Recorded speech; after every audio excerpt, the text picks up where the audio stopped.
นับสนุนโดยหอมเย็นชื่นใจยาดมสมุนไพรตรามังกรทองจากอุ้ยอันโอสถ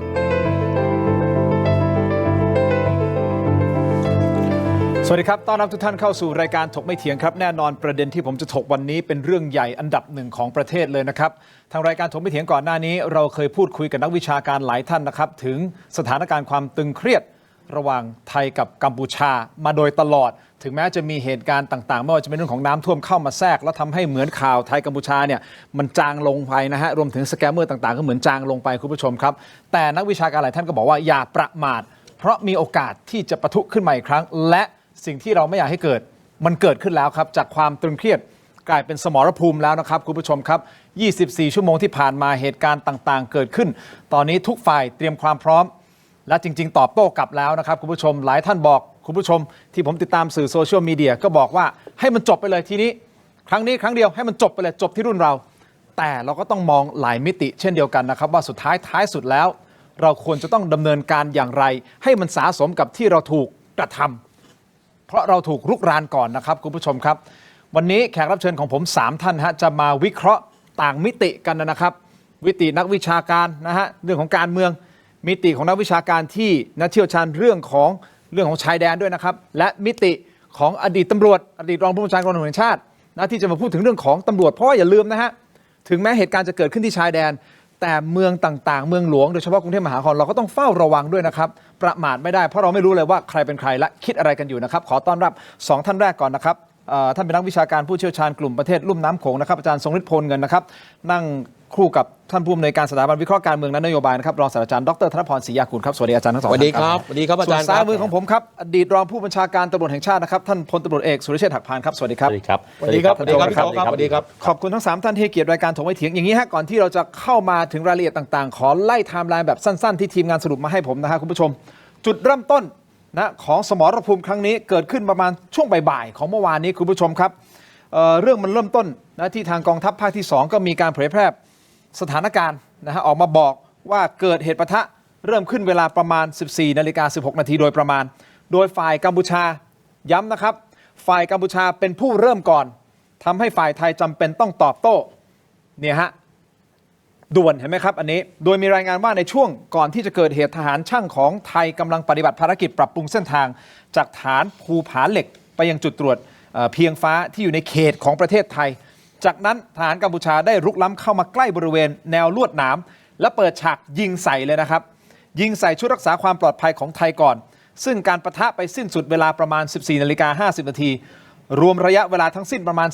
30-35 นาทีครับทั้งนี้จากการปะทะดังกล่าวส่งผลให้ทหารไทย1 นายถูกยิงเข้าที่บริเวณขาเนี่ยฮะคุณผู้ชมและอีกนายหนึ่งนะครับถูกยิงเข้าที่บริเวณหน้าอกเดชะบุญครับเสื้อเกราะกันกระสุนช่วยชีวิตเขาเอาไว้ได้ก็มีเพียงรอยฟกช้ำตัวนี้ตามภาพเลยแน่นหน้าอกครับจุดแตกหักคือเช้ามืดวันนี้คุณผู้ชมราวๆประมาณตี 4สถานการณ์ยกระดับจากปืนยาวกลายเป็นอาวุธหนักและมีคลิปที่กัมพูชานะฮะมีการสั่งอพยพนะชาวบ้านออกจากพื้นที่โดยกัมพูชายิงปืนใหญ่และจรวดหลายลำกล้องเข้ามาถล่มฝั่งไทยในหลายพื้นที่ซึ่งในประเด็นนี้นะครับท่านพลตรีวินไทยสุวารีโฆษกกองทัพบกนะครับระบุกับสื่อนะช่วงบ่ายโมงวันนี้จุดที่มีการปะทะหนักมี5พื้นที่ด้วยกันนะครับเป็นพื้นที่คณาปราสาทตาเมืองปราสาทตาควายห้วยตามาเรียช่องอานม้าแล้วก็เนิน677นะครับโดยในเหตุดังกล่าวทำให้ทหารไทยเสียชีวิต1 นายและบาดเจ็บอีก4 นายและฝั่งไทยได้ใช้เครื่องบิน F-16 โจมตีเป้าหมายทางฐานของกัมพูชาหลังจากนั้นฝั่งกัมพูชานะก็มีความเคลื่อนไหวโดยเป็นภาพนะสมเด็จฮุนเซนประธานวุฒิสภาของกัมพูชาได้ยกเลิกนัดหมายทั้งหมดเพื่อร่วมกับฮุนมาเน็ตก็คือนายกรัฐมนตรีของกัมพูชาในการบัญชาการสถานการณ์และสั่งกองทัพของกัมพูชาคร่าวๆเป็นแบบนี้คุณผู้ชมครับและจนมาถึงจุดนี้เราต้องส่งกำลังใจให้กับพ่อแม่พี่น้องที่อยู่ในพื้นที่นะรวมถึงทหารทุกๆนายแล้วก็ต้องขอแสดงความเสียใจกับครอบครัว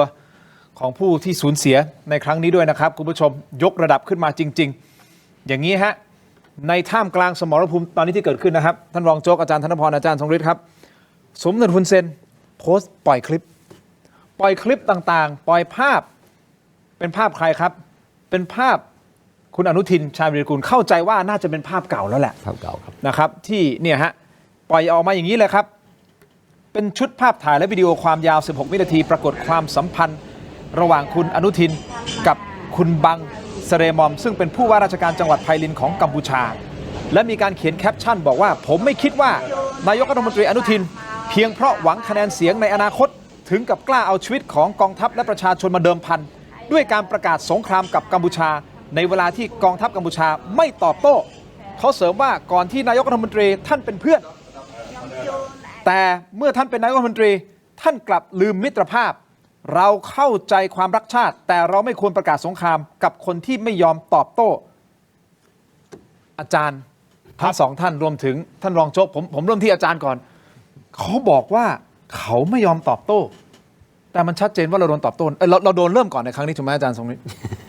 มันคือคุณเซนโปรดักชั่นอีกแล้วก็เหมือนเดิมฮะเหมือนเดิมก็คือคุณเซนเนี่ยจะเป็นมนุษย์ซึ่งแก้เกมต่อหน้างานครับนะครับ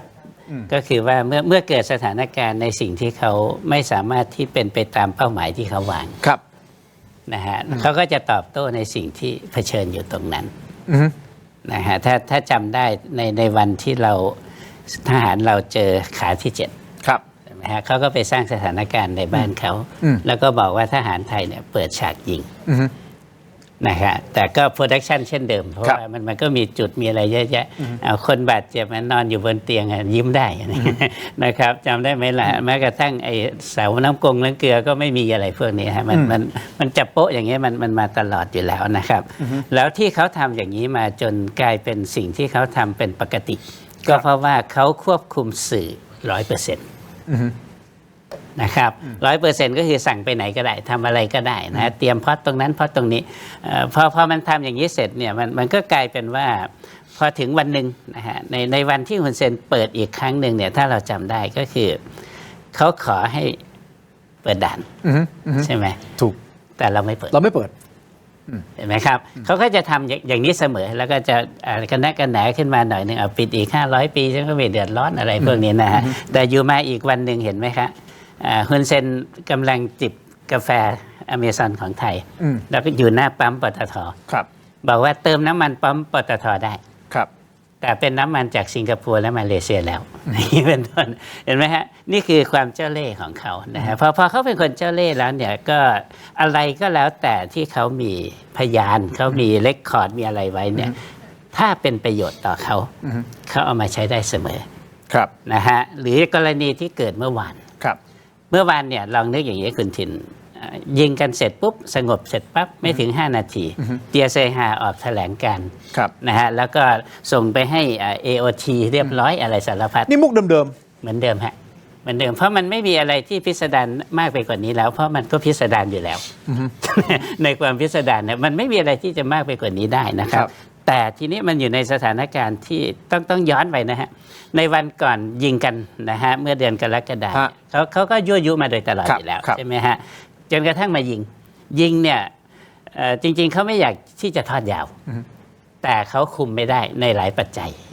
นะครับมันก็เลยกลายเป็นว่าณปัจจุบันนี้สถานการณ์วันนั้นกับตอนนี้มันเปลี่ยนไปเยอะจากจุดที่ว่าต้องการให้โลกมันล้อมไทย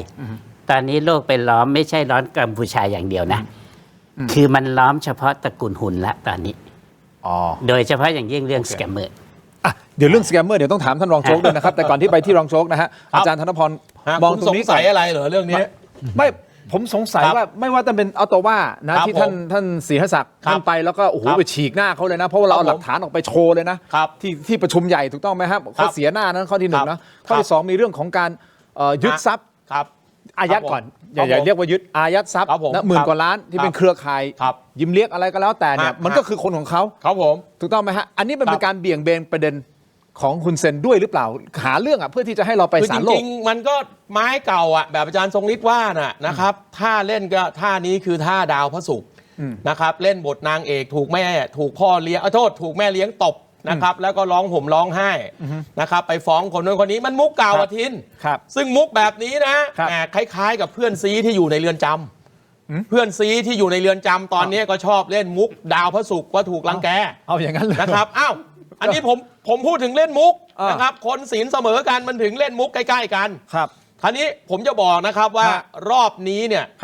ผมคิดว่าประเทศไทยของเราเนี่ยตั้งหลักได้ดีมากๆเมื่อเปรียบเทียบกับรัฐบาลนายกนายน้อยเอารัฐบาลนายกนายน้อยนะไม่มีทหารแม้แต่คนเดียวที่ไว้ใจนายกรัฐมนตรีเพราะอะไรครับเพราะทุกคนรู้ครับงานข่าวกรองเขารู้หมดว่าไผเป็นไผดูรูปถ่ายก็เห็นนะครับถ่ายกับคนนั้นคนนี้ล่าสุดก็ถ่ายกับแขกนะครับแถมมาถ่ายที่ทำเนียบรัฐบาลอีกนะครับพูดง่ายๆว่ารอบๆตัวเนี่ยงานการข่าวของเจ้าหน้าที่เนี่ยเดี๋ยวพี่โจ๊กคงพูดได้งานการข่าวเจ้าหน้าที่เขารู้หมดแหละนะครับใครคบใครลิงก์กับใครเพราะนั้นเอกภาพในทางการเมืองมันถึงไม่เกิดรัฐมนตรีต่างประเทศนะครับก็ไม่มีประสบการณ์มากเพียงพอท่านอาจจะเคยเป็นทูตแต่การเป็นทูตเหมือนกับเป็นผู้กำกับโรงพักซึ่งไม่ค่อยมีคดีหรือไม่เคยทำคดีซับซ้อนอยู่ดีๆมากลายมาเป็นนั่งผู้การกองปราบอย่างเงี้ยมันจะทำงานได้ยังไงนะครับเพราะฉะนั้นแล้วเนี่ยเอกภาพในทางการเมืองของรัฐบาลนี้เนี่ยต้องเรียนนะครับดูดีกว่ารัฐบาลที่แล้วเราสังเกตได้เลยครับคุณทินวันนี้ทุกพรรคการเมืองในประเทศไทยไม่มีแม้แต่พรรคเดียวที่ไม่ออกมาซัพพอร์ตท่าทีของรัฐบาลและท่าทีของกองทัพไม่มีรวมไทยสร้างชาติเนี่ยไปหนักเลยบอกว่าถ้ามึงยึดพื้นที่ไม่ได้นะจะด่าอนุทินเช้ายันเย็นหนักเลยนะครับแล้วผมไล่ลำดับนะครับช่วงหลังเนี่ยผมได้ไปเรียนวปอพี่โจ๊กก็เคยเรียนมาก่อนวปอเนี่ยนะครับมันดีอย่างหนึ่งมันได้คุยกับเพื่อนฝูงซึ่งมันอยู่ในระดับที่ถือได้ว่าระดับคุมกำลังนะครับผมจะเรียนเลยนะฮะว่าทหารเขาเตรียมการมานานแล้วถ้าคุณทินนะครับได้รู้จักคำว่ายามศึกเรารบยามสงบเราฝึกวันนี้หลายคนนะครับเห็นภาพโดรนไปทิ้งนะครับไปบอมระเบิดรอบๆปราสาทตาควายขอโทษนะครับเขาไม่ได้ทำวันนี้นะครับเขาฝึกกันมาเป็นหมื่นเที่ยวสไนเปอร์เนี่ยนะครับเขาฝึกกันโอ้โหบานตะเกียงเขาฝึกซ้ำแล้วซ้ำเล่านี่คือเรื่องที่หนึ่งในทางทหารว่าเราพร้อมจัดหนักวันนี้เราก็เลยจัดหนักตั้งแต่แรกซึ่งอันนี้ผิดความคาดหมายของฮุนเซนแน่ๆสองเนี่ยผมเรียนเลยนะครับรอบนี้เนี่ยนะครับพี่ไทยเราเนี่ยนะครับเกมการเมืองระหว่างประเทศเราดีขึ้นเพราะเรามีการผูกเรื่องว่าคุณศรีศักดิ์พวงเกตแก้วไปแฉเรื่องกับระเบิดที่เจนีวาเพราะฉะนั้นแล้วเนี่ยไอ้แผนของฮุนเซนที่บอกว่าจะเล่นบทดาวพระศุกร์เกาะขานะครับให้คนอื่นมาซับน้ำตาเนี่ยมันก็ไม่ได้ผลนะฮะเพราะโดนตัดเกมไปตรงนี้3นะครับอันนี้พี่โจ๊กคงยืนยันได้ยึดทรัพย์สแกมเมอร์อันนี้ชัดเจนแล้วก็เรื่องที่4นะครับอันเนี้ยผมเรียนเลยว่าที่รอบนี้รัฐบาลทำได้ดีกว่ารัฐบาลที่แล้วก็คือเรื่องแผนพิทักษ์พื้นที่ส่วนหลังแผนการอพยพดูเป็นระบบระเบียบกว่าแม้ว่านะครับอาจจะมีข้อบกพร่องบ้างนะครับแต่ถ้าเทียบกับครั้งที่แล้วนะครับเราทำได้เป็นระบบระเบียบกว่าคราวนี้พอการพิทักษ์พื้นที่ส่วนหลังมันเคลียร์เนี่ยไอการที่เราจะจัดหนักเนี่ยมันจัดหนักได้ต่อเนื่องผมเหลือเรื่องเดียวนะครับอันนี้ผมแนะนำท่านนายกคือเรื่องที่5คือประเทศไทยเราเป็นประเทศประชาธิปไตยนะครับอำนาจการประกาศสงครามของเราเนี่ยจะต้องไปประกาศที่รัฐสภาเพราะเป็นผู้แทนปวงชนเอาละวันนี้เราใช้ F16 เราใช้ปืนใหญ่ขนาดนี้แล้วเราถ้าไม่ประกาศสงครามเราคงไม่ประกาศสงครามแหละนะครับแต่นายกจำเป็นอย่างยิ่งครับที่จะต้องใช้รัฐธรรมนูญมาตรา165ในการขอเปิดประชุมสภารัฐสภาทั้งสสและสวเป็นการทั่วไปโดยไม่มีการลงมติผมเรียกร้องท่านนายกครับเรื่องนี้ต้องเปิดสภาโดยเร็วที่สุดนะครับแล้วอย่าเอาแค่เรื่องกัมพูชาเรื่องเดียวเอาเรื่องสแกมเมอร์ด้วยจะเอาเรื่องหาดใหญ่ด้วยก็ได้เอาให้ฉ่ำกันไปเลย5 วัน7 วันอันนี้คือแนะนำท่านนายกนะว่าจะเป็นอย่างนี้ครับแล้วทำให้เร็วที่สุดครับเรื่องนี้และภาพลักษณ์เราจะดีในสายตาคนไทยดีในสายตาของฝ่ายการเมืองเพราะตอนนี้หน้างานเนี่ยเขาต้องการการแบ็กอัพนะครับจากทุกฝ่ายที่อยู่ในประเทศรวมทั้งต่างประเทศด้วยเดี๋ยวคงได้มาขยายความเพิ่มเติมกับอาจารย์สมฤทธิ์อาจารย์ธนพรนะครับแต่ท่านรองสุรเชษฐ์มาอยู่ตรงนี้แน่นอนเรื่องของสแกมเมอร์มันเป็นคนละเรื่องเดียวกันเลยทั้งหมดเลยนะฮะท่านรองจริงๆถูกต้องไหมฮะแล้วท่านรองจะคิดว่าเหตุการณ์ครั้งนี้ที่เขาต้องทำอย่างเงี้ยมันเกี่ยวข้องกับการที่เราไปยึดทรัพย์แล้วก็มันสืบเนื่องกันมาแล้วเราไปเหมือนไปมัดกล่องดวงใจเขาไม่ให้เขาขยับได้เรื่องของเงินผมก็มองว่าก็เป็นส่วนหนึ่งนะครับก็เป็นส่วนหนึ่งคือเรื่องสแกมเมอร์เนี่ยที่มีการยึดอายัดทรัพย์ก็เป็นส่วนหนึ่งนะครับแต่ว่าในหน้าที่ผมเป็นตำรวจเก่านะครับนะคือวันนี้ผมต้องเรียนตรงว่าโอเคแหละในการยึดอายัดทรัพย์ที่ผ่านมานะครับผมเนี่ยเป็นคนพูดตั้งแต่วันแรกแล้วว่าในการยึดอายัดทรัพย์เนี่ยนะฮะจำนวนทั้งสิ้น10,000 กว่าล้านนะครับ ซึ่งถามว่าเป็นปริมาณมากไหมไม่ได้มากนะครับแล้วก็ได้เนื้อได้หนังไหมไม่ได้อะไรเลยนะครับที่ไม่ได้เลยเพราะว่าอย่างนี้ฮะเพราะว่าเราต้องเข้าใจว่าเราบอกเรายึดอายัดทรัพย์เครือข่ายของเบนจามินนะซึ่งผมพูดตั้งแต่วันแรกนะครับว่าเราต้องไปดูก่อนว่าคือผมให้กำลังใจคนทำงานนะแล้วผมเชื่อมั่นว่าตำรวจที่มีฝีมือปปงที่มีฝีมือมีอีกเยอะนะครับนะแต่ว่าในการสืบสวนในการยึดอายัด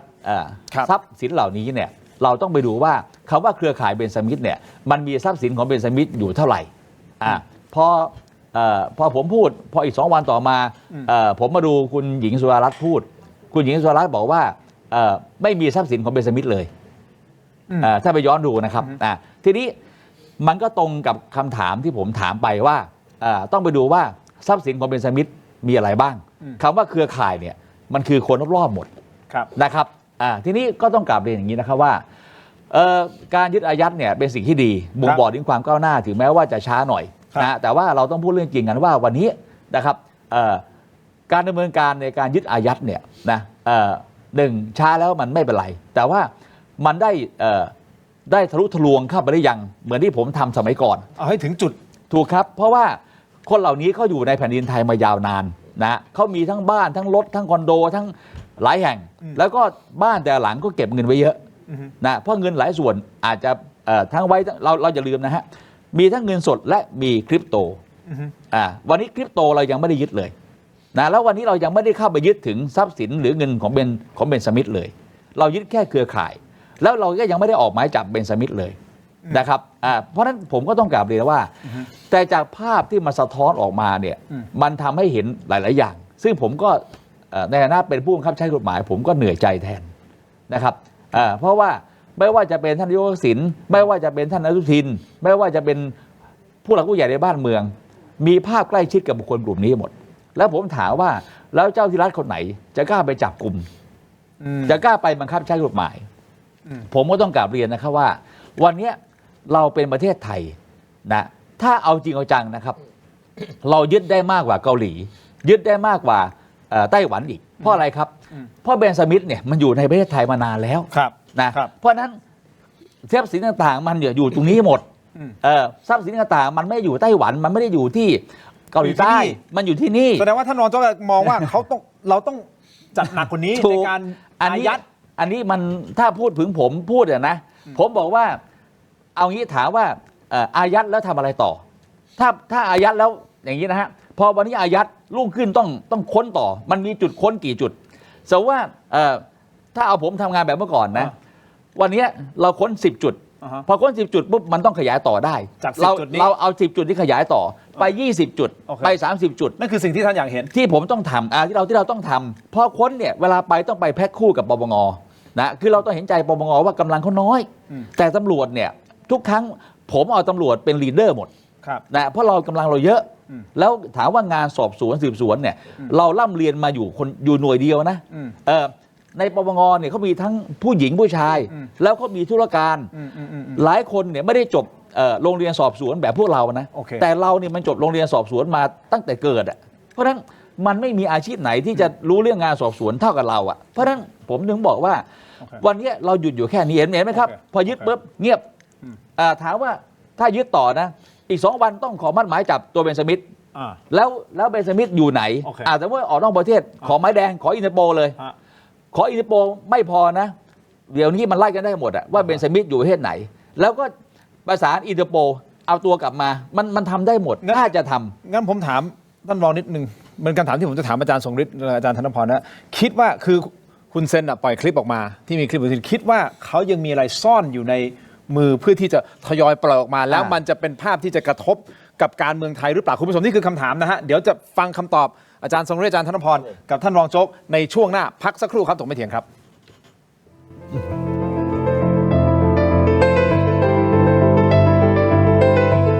ถ้าคุณมีอาการแสบท้องอาหารไม่ย่อยเพราะกรดไหลย้อนต้องวันเกิดออกฤทธิ์2 กลไกช่วยลดกรดในกระเพาะป้องกันกรดไหลย้อนกรดไหลย้อนวันไหนต้องวันเกิดยาบรรเทาอาการแสบร้อนกลางอกอาหารไม่ย่อยเนื่องจากกรดไหลย้อนและลดกรดในกระเพาะอาหารชนิดน้ำอ่านคำเตือนในฉลากก่อนใช้ยา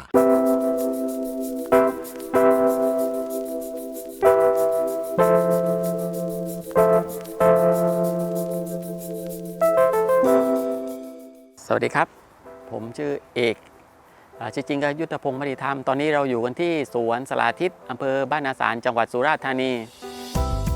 ซึ่งที่นี่จะปลูกสละไว้หลักๆอยู่ 3 สายพันธุ์นะ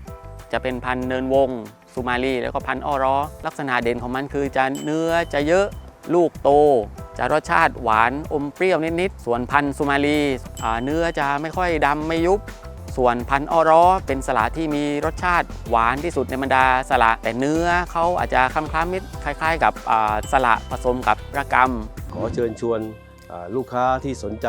ในการที่จะสั่งสลัดไปทานที่บ้านนะครับได้ทั้งช่องทางออฟไลน์และออนไลน์ ก็เชิญชวนทุกท่านที่สนใจอยากทานสละสดตัดใหม่ทุกวันนะคะ ก็เชิญชวนที่ไปรษณีย์ได้เลยนะคะ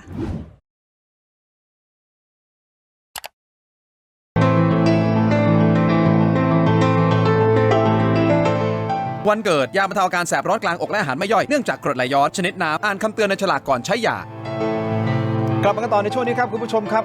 ยังอยู่อาจารย์ธนพรอาจารย์ทรงฤทธิ์แล้วก็ท่านรองโจ๊กนะครับนี่เข้าประเด็นแล้วท่านรองโจ๊กครับคิดว่าเหตุการณ์ครั้งนี้ที่กัมพูชาเลือกจะปฏิบัติการในช่วงเวลานี้หนึ่งที่ผมตั้งคำถามว่ามันเกิดจากเรื่องของออตโตวาหรือเปล่าสัญญาออตโตวาที่ทางด้านของท่านศรีศักดิ์ไปแล้วก็เราก็ไปแฉเขานะบอกเฮ้ยเนี่ยเรามีเปิดคลิปเลยนะว่าคุณวางทุ่นระเบิดถูกต้องไหมฮะข้อที่หนึ่งหรือเกิดจากการที่เราไปยึดทรัพย์เครือข่ายของเขาโกรธหรือเปล่าเขาเลยบอกเฮ้ยโอ้โหถ้าเล่นอย่างนี้เขาเล่นกลับเลยเพราะมันประหลาดนะมันเพียงไม่กี่วันเองปฏิบัติการ ครับ ถล่มเลยท่านรองโจ๊กคิดไงครับ คือถ้ามุมผมนะฮะผมอาจจะตรงข้ามกับอาจารย์เรื่องต่างๆนะฮะแต่ว่าผมก็มองในมุมผมว่าคือการเบิกการยึดทรัพย์เนี่ยมันเป็นแค่เสี้ยวเดียว โอเคเสี้ยวเดียว มันไม่ได้กระทบกระเทือนอะไรเขาเลยนะครับนะเพราะทรัพย์ก็จำนวนน้อยมาก โอเค นะครับนะสองแต่ว่าประเด็นหลักก็คือว่าวันเนี้ยถ้าผมมองสถานการณ์ของฮุนเซน ครับ ฮุนเซนเนี่ยต้องรับว่าเขาเป็นมวยที่เก่าเกมมาก อืม นะคือวันเนี้ยเขาเนี่ยพยายามปลุกเรื่องความรักชาติขึ้นมา อืม นะครับนะตั้งแต่ต้นแล้วนะครับนะแล้ววันนี้คุณเซนเนี่ยพยายามสร้างสถานการณ์ทุกอย่างขึ้นมานะแล้วก็มองว่าประเทศไทยเราเนี่ยเป็นคนเริ่มเกมก่อนเริ่มโจมตีก่อน แต่วันนี้เราดูนะฮะว่าเขามองว่าที่เขาเริ่มตอนนี้ได้เพราะอะไรครับ เพราะว่าผู้นำเราอ่อนแอนายกอนุทินท่านไม่เข้มแข็งอันนี้อ่อนแอแน่นอนเพราะว่าอะไรครับเพราะว่าการตัดสินใจท่านตัดสินใจได้ไม่เด็ดขาดเราพูดตรงๆนะครับเพราะว่าอย่างเช่นนายกบอกว่าโยนทั้งหมดไปให้ทหารเลยนะฮะถามว่าทหารก็พร้อมรบอยู่แล้ว แต่ว่าผู้นำรัฐบาลเนี่ยต้องเป็นคนกำหนดทิศทางกำหนดนโยบายแนวทางนะครับผมก็ต้องกราบเรียนอย่างนี้ว่าท่านจะไปสั่งบอกทุกอย่างโยนทหารไปตัดสินใจไม่ได้ถูกไหมครับผมก็ต้องเรียนต่ออย่างนี้นะครับว่าวันนี้ถ้าพูดถึงสถานการณ์ที่มีการสู้รบกันวันนี้นะครับถ้าผมมองและติดตามสถานการณ์เขายิงมาเท่าไหร่เราตอบโต้ไปเท่านั้นเราไม่รู้เขาเลยนะครับเพราะฉะนั้นวันนี้เนี่ยมันส่งผลให้ชาวบ้านเนี่ยชุลมุนหมดนะรถลาติดเป็นแถวหมดแล้วอย่าลืมว่าถ้าดูสถานการณ์เราจะเห็นได้ว่าการยิงจรวดเขาเนี่ยเขาเข้ามายังประเทศเราเนี่ยลึกกว่าเดิมลึกกว่าเดิมนะครับลึกกว่าคราวก่อนอีกนะฮะเพราะฉะนั้นความเสียหายมันยิ่งมากนะเพราะฉะนั้นผมมองว่าวันนี้การตัดสินใจคือระบบวันนี้ถ้าเราดูนะฮะถ้าดูในไม่ว่าอะไรก็ตามเราจะเห็นได้ว่าการสั่งการของเขาเนี่ยเขาเป็นซิงเกิลคอมมานด์เขาเป็นทิศทางเดียวกันโดยชัดเจนแล้วเขาสามัคคีกันนะแต่ของเราเนี่ยผมมองว่ากองทัพเนี่ยแน่นอยู่แล้วแต่ผู้นำเนี่ยมันยังมัวๆสู้ๆอยู่นะฮะแสดงว่าของเขาเนี่ยมันซิงเกิลคอมมานด์แล้วความเก๋าเกมของฮุนเซนเนี่ยนะเขาเหนือชั้นท่านดูนะฮะวันนี้เมื่อเช้าผมดู CNN ลงเห็นไหมครับบอกว่าไทยโจมตีก่อนนี่คือฝีมือของเขาทั้งที่เขาโจมตีเราก่อนแต่ CNN รู้สึกจะมีการรอยเตอร์ออกมาแถลงชัดเจนว่าเนี่ย Thailand launches air strike as Cambodia Trump tweet คือยังไม่ได้บอกชัดเจนแต่มีส่วนช่วงหนึ่งที่เขารู้สึกจะเขียนว่าเราตอบโต้ไทยเปิดฉากโจมตีทางอากาศต่อกัมพูชาแต่ไม่ได้บอกว่าใครเริ่มก่อนในนี้ ถูกต้อง ถ้าในนี้ทีนี้ผมมองว่าคือวันนี้ CNN ยังลงแบบนี้เพราะฉะนั้นหน้าที่นายกอยู่เฉยไม่ได้นายกต้องเดินในเรื่องของการทูตนะเพื่อจะให้นานาประเทศเขารู้ว่าเราเนี่ยถูกโจมตีก่อนโอเคอย่างนี้ฮะสรุปแล้วท่านกำลังจะบอกว่าฮุนเซนตัดสินใจทำงี้เพราะว่ารัฐบาลเราอ่อนแอโอเคครับอาจารย์สุริเห็นด้วยไหมฮะ เหมือนมาในช่วงจังหวะที่เราลุมมาตุ้มหลายอย่างนะไม่ว่าจะเป็นเรื่องของน้ำท่วมเรื่องของสแกมเมอร์เรื่องของอะไรแล้วมันกลายเป็นว่าเหมือนเรายังตั้งหลักไม่ทันแล้วเขาก็เลยใช้โอกาสนี้มันไม่มีความต่อเนื่องครับในแง่ของอำนาจใช่ไหมล่ะการเมืองของเราเนี่ยผมท่านอนุทินก็คงไม่คิดว่าท่านจะได้เป็นนายกเร็วขนาดนี้จริงๆนะมันเป็นอุบัติเหตุในการขึ้นมาเป็นนายกแต่ไม่ได้จับฉลากมานะไม่ได้จับฮะก็มันก็คือการเมืองภายในบ้านเราใช่ไหมล่ะฮะแล้วซึ่งฮุนเซนเขาก็ทะลุโป่งเรื่องพวกนี้อยู่แล้วเขาเห็นเขาฮุนเซนนี่ผ่านนายกเมืองไทยมาถ้านับรุ่นลูกเขาด้วยนะฮะคนปัจจุบันนี่คนที่เท่าไหร่แล้ว32 ใช่ไหมฮุนเซนอยู่มาตั้งแต่สมัยพลเอกเปรมเขาเห็นนายกไทยมาทุกคนแล้วก็เวลาเจรจากันเซ็นอะไรกันฮุนเซนก็มาเซ็นทุกครั้งครับนะครับแล้วเขาก็เห็นว่านักธุรกิจการเมืองไทยนะอยู่ๆไม่ใช่ว่าคนนี้โตมาเลยนะฮะแต่ฮุนเซนเห็นการเติบโตของนักการเมืองไทยแต่ละคนเห็นไหมครับเขาก็มีสต็อกภาพมีอะไรเห็นไหมไอ้ที่เขามาเปิดไอ้ตรงไพลินเนี่ยมันก็ไม่แปลกนะถ้ามันในแง่ของความสัมพันธ์ที่มันดีจริงไหมครับแต่ถ้าเอามาเปิดในห่วงที่มันขัดแย้งกันอย่างนี้เนี่ยมันเวลามันเปลี่ยนไปแล้วนะครับแล้วก็เมื่อเวลามันเปลี่ยนเนี่ยแล้วก็สิ่งหนึ่งซึ่งเราเห็นแหละก็คือว่าฮุนเซนพร้อมเสมอที่จะเอาทุกสิ่งทุกอย่างเนี่ยมารับใช้ตัวเองนะครับทุกวันนี้สิ่งที่มันเกิดเป็นปัญหาอยู่ทุกวันนี้ก็เพื่อรับใช้ตระกูลหุนนะครับอย่างที่ท่านบิ๊กโจ๊กพูดนะฮะบอกว่าไอ้มันซิงเกิลคอมมานด์เนี่ยมันเป็นอย่างนี้มาตั้งนานแล้วนะครับแต่ในขณะที่บ้านเราเนี่ยมันอยู่ที่การเมืองแล้วก็เราก็จะเห็นช่วงเนี่ยระยะหลังเนี่ยเรามีความเป็นเอกภาพมากขึ้นอันนี้ก็ต้องให้กำลังใจนะครับแต่ก่อนหน้านั้นเนี่ยเราไม่มีนะเราไม่มีเอกภาพเลยก็คือว่าการเมืองคุยโทรศัพท์กันอยู่อะไรเงี้ยนะครับในขณะที่ทหารเนี่ยเราเหยียบระเบิดมากี่คนแล้วอะไรพวกนี้นะแต่ตอนนี้เนี่ยต้องให้กำลังใจแล้วก็ผมฟังการแถลงเมื่อบ่ายวันนี้เนี่ยก็ชัดเจนนะก็ชัดเจนก็หมายความว่าตอนนี้เราก็เป็นซิงเกิลคอมมานด์ละซิงเกิลคอมมานด์ก็คือทุกอย่างก็คือสมช.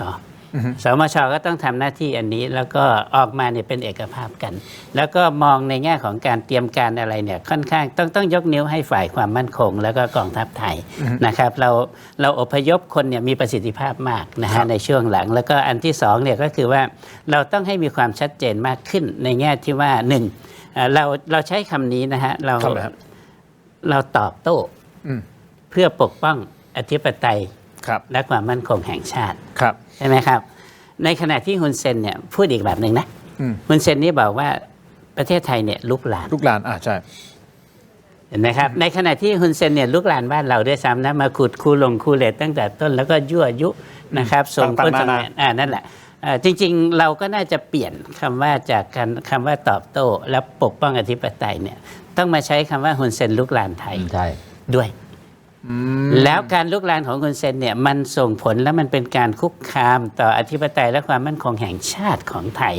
อันนี้แหละเราจะยกระดับอันนี้ขึ้นมาในเวทีสากลได้เราต้องมาทางนี้ต้องมาเวนี้จริงๆสแกมเมอร์เนี่ยมันก็ไปถูกทางแล้วนะ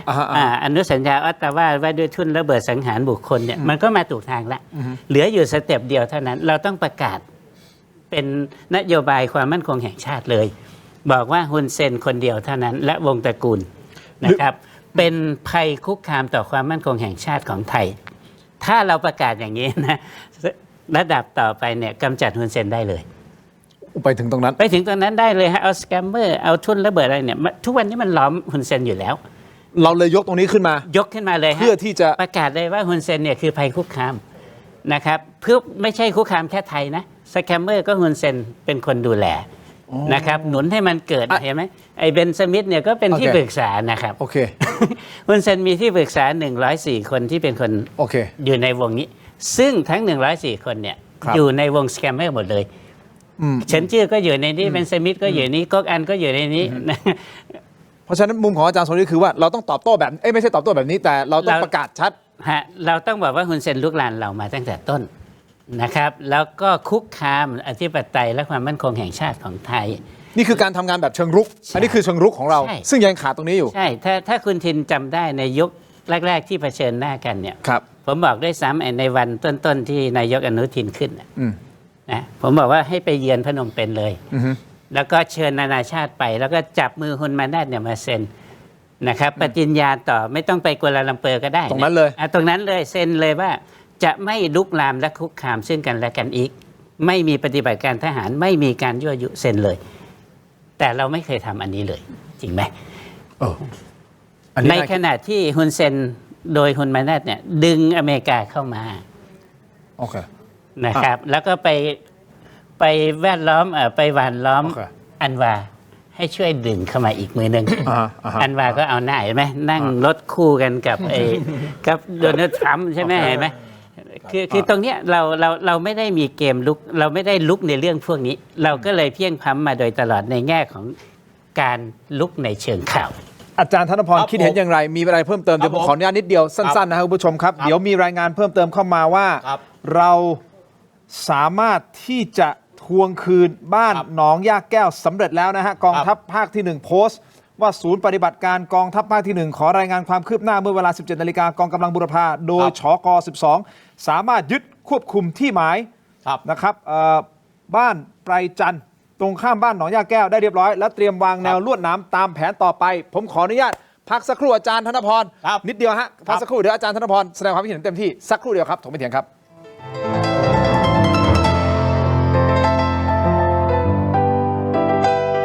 และนี่ก็คือเครื่องปั่นที่มีเสียงเงียบมากนะครับ Silent Pro จาก Seeker Electric ครับเรามาเริ่มทำนมแอลมอนด์กันเลยนะครับแค่ใส่วัตถุดิบลงไปนะครับเติมน้ำนะครับแล้วก็กดฟังก์ชันการทำงานได้เลยครับตอนนี้นะครับเครื่องก็ทำงานแล้วนะครับเครื่องปั่นเครื่องนี้นะครับทำงานด้วยระบบดิจิตอลนะครับสามารถตั้งโปรแกรมไว้ล่วงหน้าได้นะครับโถมีขนาดใหญ่สามารถปั่นทีเดียวได้หลายแก้วเลยนะครับมั่นใจในเรื่องของความสะอาดทุกครั้งที่ใช้งานนะครับปั่นได้สารพัดเมนูไม่ว่าจะเป็นเมนูร้อนหรือเย็นก็สามารถทำได้ครับอย่างซุปหรืออาหารเด็กนะครับแค่ใส่วัตถุดิบลงไปแล้วตั้งโปรแกรมนะครับก็สามารถไปดูแลเด็กๆต่อได้เลยครับแค่นี้ก็เรียบร้อยแล้วนะครับได้เนื้อซุปแบบนี้เลยนะทำอาหารพร้อมเสิร์ฟได้อีกหลากหลายเมนูและที่สำคัญนะครับเครื่องปั่นนี้นะครับเสียงเงียบมากนะครับด้วยเทคโนโลยี Silent Pro นะครับลดเสียงรบกวนถึง2เท่าใบมีดใหญ่ปั่นได้ละเอียดทำความสะอาดง่ายกับ Quick Clean Function ครับตัวเครื่องนะครับมีระบบเซฟตี้นะครับจะทำงานเมื่อโถอยู่ในตำแหน่งที่ถูกต้องและปิดสนิทเท่านั้นนะครับสำหรับใครนะครับที่สนใจเครื่องปั่น Silent Pro เครื่องนี้นะครับก็สามารถสั่งซื้อได้ตามช่องทางด้านล่างนี้เลยครับ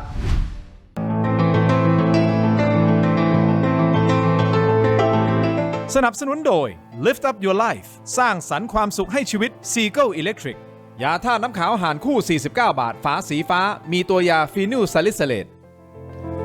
กลับมากันต่อนะครับคุณผู้ชมถมไปเทียงครับยังอยู่กับท่านรองสุรเชษฐ์นะครับอาจารย์ทรงฤทธิ์อาจารย์ธนพรอาจารย์ธนพรเข้าประเด็นเลยนะครับคืออย่างนี้มีนักข่าวไปถามท่านอนุทินชาญวีรกูลนะครับว่าตกลงตั้งแต่เกิดเรื่องเนี่ยได้มีการพูดคุยกับคุณโดนัลด์ทรัมป์หรือยังประธานาธิบดีสหรัฐกับท่านอันวาอิบราฮิมหรือยังปรากฏท่านอนุทินบอกว่าไม่คุยใช่ไหมบอกเป็นเรื่องของประเทศไทยกับประเทศคู่กรณีไม่ต้องกังวลไม่ส่งผลเรื่องของภาษีมันยังไงอาจารย์วิเคราะห์ก็ถูกแล้วนี่ฮะใครที่บอกว่าต้องไปกราบกรานไปเลียตีนทำนะประเทศไทยเป็นอาณานิคมของอเมริกาตั้งแต่เมื่อไหร่หรือยังไงฮะหรือว่าทุกวันนี้ประเทศเราใช้ระบอบประธานาธิบดีเหรอเฮ้ยเอาขอโทษนะครับประเทศไทยเป็นรัฐอิสระนะครับเราเป็นรัฐเอกราชตามสนธิสัญญาเวสต์ฟาเลียเนี่ยเราเป็นรัฐชาติโดยสมบูรณ์มีอำนาจอธิปไตยเป็นของตัวเองคิดยังไงเนี่ยที่มาถามคำถามแบบนี้จะให้อนุทินไปเลียตีนทำเหรอไม่หรือจะให้อนุทินไปเลียตีนอย่าใช้คำนี้อาจารย์อย่าใช้คำนี้เอาเป็นว่าผมพูดตรงๆนะเพราะว่าอะไรหรือเปล่าคำถามแบบนี้นะแปลว่าคุณอยากเห็นผู้นำประเทศเราเนี่ยไปเลียทำใช่ไหม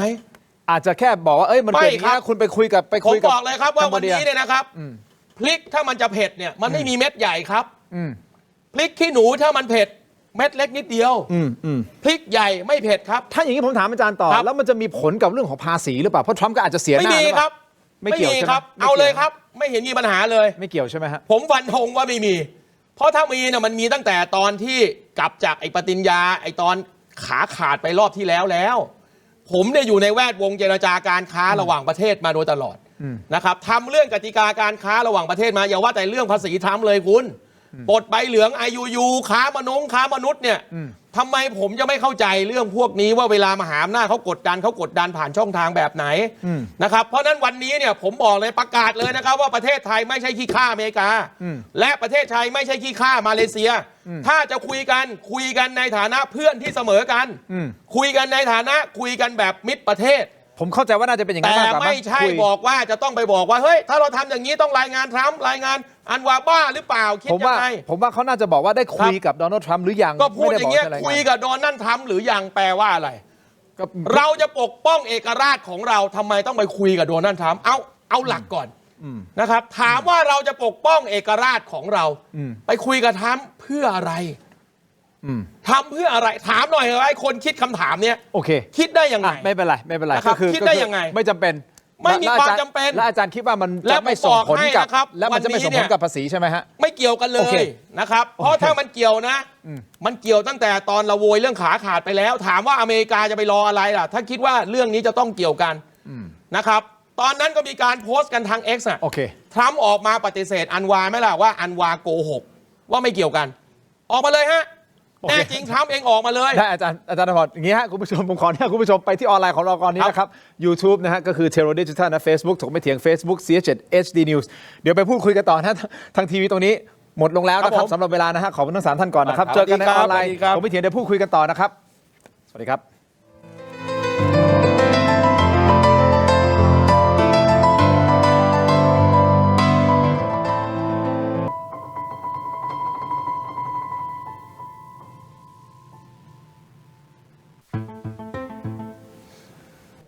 กลับมากันต่อนะครับคุณผู้ชมถกไม่เถียงในช่วงของออนไลน์นะครับยังอยู่กันครบนะฮะ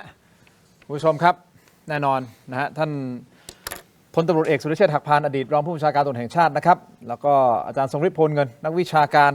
ผู้เชี่ยวชาญนะกลุ่มประเทศลุ่มน้ำโขงรองศาสตราจารย์ดรธนพรศรียางกูลผู้อำนวยการสถาบันวิเคราะห์การเมืองและนโยบายคุณผู้ชมที่ชมรายการอยู่ณตอนนี้อยากจะให้มาช่วยกันโหวตนิดนึงผมถามนะฮะทีมงานเราถามท่านว่าคุณคิดว่าปะทะรอบนี้จะจบเร็วหรือลากยาวจบในไม่กี่วันกอไก่ยืดเป็นสัปดาห์ขอไข่บานปลายเป็นเดือนคอควายงองูคือไม่แน่ใจเอาอย่างนี้จะเป็นคำถามเดียวกันที่ผมจะเรียนถามทั้ง3ท่านแล้วท่าน3ท่านคิดยังไงนะฮะในตอนท้ายเพราะว่าสำคัญตรงที่ว่ามันจะไปได้นานแค่ไหนเพราะครั้งนี้น่าจะหนักที่สุดตั้งแต่เกิดเรื่องขึ้นมาผมว่ารอบเนี้ย ครับ น่าจะหนักแล้วอาจจะหนักขึ้นไปเรื่อยๆหรือเปล่าผมไม่แน่ใจเพราะว่าเท่าที่ผมติดตามได้สอบถามท่านรองโฆษกกองทัพบก ครับ นะครับท่านพันเอกริชาท่านบอกว่ายังยิงกันอยู่ในหลายพื้นที่ ครับผม ฮะ ยังอัดกันอยู่ในหลายพื้นที่นะฮะยังไม่ได้หยุดยิง ครับ กั ผ น ม นะ ครั ฮะ บ อาจารย์ธนพร ครับ วิเคราะห์กันต่อฮะ ครับ เชิญฮะ คือสงครามหรือการศึกสมัยใหม่เนี่ยฮะ ครับ มันไม่มีใครเขาลบกันยืดเยื้อหรอกทิน ฮะ เพราะถ้าลบกันยืดเยื้อเนี่ยนะครับไอปฏิบัติการทางอากาศโดนเรินเนี่ยมันไม่มาหรอก ฮะ มันไม่ใช่มนุษย์หินฟินสโตนเอาหินไปคว้างกันแล้วลบกันเป็นปี ครับ ไม่มีครับอาวุธเดี๋ยวนี้มันพัฒนาเพื่อให้จบเร็ว แล้วก็ไปเปิดศึกกันในเรื่องอื่นต่ออ ม นะครับเพราะฉะนั้นวันนี้คุณได้เห็นนะครับว่าเราใช้ยุทธวิธีใช้กำลังทางอากาศเป็นหลัก โอเค นะครับแล้วก็ถล่มเป้าหมายในทางยุทธศาสตร์ อืม ซึ่งผมเรียนเลยว่าไม่ต้องห่วงครับ อืม ไอ้ที่บอกว่าทหารยังไม่ได้ทำอะไรนะครับ อืม เขาทำหมดแล้ว ผมพูดได้แค่นี้เพราะอาทิตย์ที่แล้วผมเพิ่งไปดูงานที่หน่วยบัญชาการสงครามพิเศษมา ครับ ก่อนหน้านั้นก็เพิ่งไปพบผู้บัญชาการทหารสูงสุดมา อืม แต่เรื่องความลับในการลบเนี่ยไม่มีใครเขาเอามานั่งเล่ากัน ไม่ ออ พู ก ด ทาง ไม่ สื่ พู อ ดแล้วไม่จำเป็นต้องพูด นะครับไม่ต้องไปห่วงครับ ไอ้หนังที่เราเคยไปดูว่ามีหน่วยโน่นหน่วยนี่เข้าไปตัดหลังแนวเนี่ยเขามีครบหมดแหละ แต่เขาจำเป็นต้องแหกปากบอกไหมล่ะ ไม่ต้องแหกปากครับ คนเหล่านี้เวลาเขาลบเนี่ย อืม เหมือนนักสืบตำรวจเนี่ยไม่จำเป็นต้องบอก เขาทำงานของเขาจบนะครับ อ่า งานเขาจบที่ตรงไหนพอดพิกัดได้ที่เป้าหมายทหารได้นะครับอ้าวจากนั้นมีการโจมตีแม่นยำทำลายเป้าหมายทหารได้นี่คืองานเขาจบนะครับ แล้วเราเห็นไหมครับว่าวันนี้เนี่ยกระบวนท่าเราเนี่ยนะครับทำงานกันเป็นระบบ โอเค ฝ่ายทัพ2นะครับก็ลบไป โอเค ทัพภาคที่ 1 ก็ฉวยโอกาส อืม นะครับเข้าไปที่บ้านหนองยาแก้ว ฮะ นะครับเราทำงานกันเป็นระบบและเดี๋ยวคุณคอยดูนะ อีกไม่นานนะครับ โอเคเราจะไม่บอกนะ ตลาดก็เห็นอีก โอเคเรายังไม่พูดนะเพราะ เพราะอะไรเพราะผบเราทัพวันนี้เขาเห็นภาพเดียวกัน โอเค เอางี้ ครับ เอาเป็นว่าเราพูดกันประมาณนี้ เรา ได้ คงไม่ลงรายละเอียด เราจะไม่พูดไปกว่านี้ เพราะว่า ครับผม กัมพูชาเขาดูเราอยู่ ถูก แต่ ต้อง แต่ก่อนที่ผมจะไปที่ท่านรองโจ๊กนะฮะ ครับผม อาจารย์ธนพรเห็นด้วย ครั กับบ ผม อาจารย์สมฤทธิ์ไหมครับว่าเรา ครับ ต้องทำงานรุกที่บอกว่า แน่นอน รุ ค ก รับ แล้วก็ยกระดับขึ้นมา คือ แล้วบอกกับชาวโลกเลยว่านี่คือ การศึก คุ ส ณ ง เซน ครามเนี่ยนะครับมันเป็นเครื่องมือทางการเมืองอยู่แล้ว เพราะฉะนั้นกลางเมืองนี่แหละครับการจะเอาชนะสงครามได้อย่างเบ็ดเสร็จเด็ดขาดเนี่ยคือการเอาชนะทางการเมือง เหมือนตอนเราลบกับพรรคคอมมิวนิสต์เนี่ย อืม นะครับทหารเราก็เหนือกว่าแต่มันไม่ได้จบไงเรามาจบเพราะเราต้องชนะทางการเมือง เกมการเมืองระหว่างประเทศก็เช่นเดียวกัน ผมเชื่อว่าวันนี้เนี่ยกระทรวงการต่างประเทศในยุคนี้ก็คงถอดบทเรียนจากยุคที่แล้วนะครับ เราเห็นไหมครับอยู่ดีๆคุณศรีศักดิ์ก่อนแกบินไปไม่มีข่าวมีปีมีคุยเลยว่าแกบินไปเจนีวา โผล่ที แต่ นึ ไป ง โผ เลย ล่ เป็น ปุ๊บ ข่าวเลย ดังทั่วโลกเพราะฉะนั้นผมเชื่อว่านะครับรอบเนี้ยรัฐบาลไทยนะครับเรามีเอกภาพในการทำงานเพิ่มมากขึ้นนะครับผมไม่ได้บอกว่าไม่มีที่ตินะครับแต่มันเปรียบเทียบกับรัฐบาลที่แล้วเนี่ยมันดูดีขึ้น โอเค คราวนี้ข้อเสนอของอาจารย์ทรงฤทธิ์เนี่ยมันจะมาสอดคล้องกับสิ่งที่ผมเสนอคุณอนุทินไง ครับ ว่าถ้าจะประกาศตัวว่าเฮ้ยฮุนเซนคือศัตรูของชาติ ก็ และ ที่ส ต้อง ภา เอา เลย ให้หนักเลยว่าฮุนเซนคือศัตรูของมนุษยชาติไม่ใช่เฉพาะคนไทย โอเค และประเทศไทยประกาศตัวที่รัฐสภาพรุ่งนี้นะครับประชุมครม.ท่านนายกครับ รีบนะครับเอาเป็นมติครม.ขอเปิดประชุมสภาตามมาตรา165เร่งด่วนเลย โอเค เร่งด่วนเลย 165 หรือ 162 อาจารย์ 165 ครับ โอเค นะครับเร่งด่วนเลยครับ แล้วไปประกาศกันในสภาเลย ได้ครับ รับรองว่าไฮไลท์ทั่วโลกนะครับมันจะมา ได้ครับ มาโฟกัสที่ท่าน ครับผม นะครับ คุณผู้ชมครับหนึ่งจุดที่ทางฝั่งไทยนะท่านรองโจ๊กไปโจมตีแล้วก็ไปทิ้งระเบิดใส่ก็คือคาสิโน ครับ อันเนี้ยมันมีความสำคัญอย่างไร แต่ก่อนที่จะไปที่ท่านโจ๊กในการวิเคราะห์นะครับผมขออนุญาตไหนๆอาจารย์ธนพรพูดถึงท่านศรีศักดิ์พวงเกต ครับ แก้ ผ ว ม รัฐมนตรีว่าการกระทรวงการต่างประเทศ ไปกล่าวถ้อยแถลงในการประชุมรัฐภาคีอนุสัญญาห้ามทุ่นระเบิดนะฮะสังหารบุคคล ชี้แจงข้อเท็จจริง จุดยืนของประเทศไทยว่าเราปฏิบัติตามอนุสัญญาออตตาวาและมีการเปิดหลักฐานนะครับคุณผู้ชมอ่ะเดี๋ยวไปดูบางช่วงบางตอนหน่อยครับ That's another slide showing on the mobile phone we found a video clip recorded on the 8th of June 2025 showing Cambodian personnel being trained in the laying of PMN2 mines not to remove them វាហើបនេះមកហើយមិនមានអីឆ្កឹះអានេះឲ្យហើបតិចតកាត់បងមានតកាត់គីឡូនេះនេះអាកន្លះទៅបាត់ទៅដល់ពេលយើងដោះអាកន្លះនេះចេញហើយទាញប៉ុន្តែអត់ច្បាច់នេះណាហើយកាន់ឲ្យជាប់វាទៅបូតអី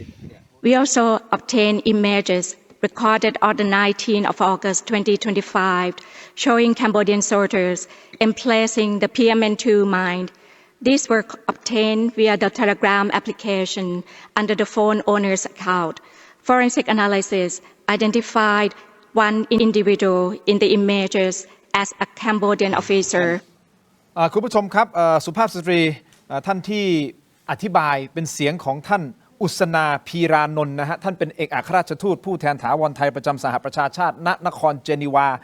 แสดงหลักฐานกลางวงประชุมกัมพูชาไม่พอใจอย่างแรงกล้าเลยนะครับ และเหมือนแบบจะพยายามจะประท้วงด้วยแต่ว่าทางด้านของที่ประชุมบอกนะปล่อยไป เปิดมาจะได้เห็นเลยโลกผมว่าอันนี้เป็นจุดช็อกอันนึงแล้วแหละที่ทำให้เขาตั้งตัวไม่ทันด้วยนะครับแต่ก่อนที่จะไปพูดถึงประเด็นนี้ผมไปที่ท่านรองโจ๊กแป๊บหนึ่งนะฮะเดี๋ยวอาจารย์ทรงฤทธิ์ได้คงวิเคราะห์เพิ่มเติมเกี่ยวกับเรื่องที่เรา move นี่เป็นหนึ่งใน move ที่อาจารย์บอกใช่ไหมเราต้องฟ้องชาวโลก เราต้องฟ้องเวทีโลกว่าเนี่ยกัมพูชามันทำแบบนี้ แต่หนึ่งจุดที่เรามีการทิ้งเขาใช้คำว่าทิ้งไข่นะทิ้งไข่ไปก็คือคาสิโน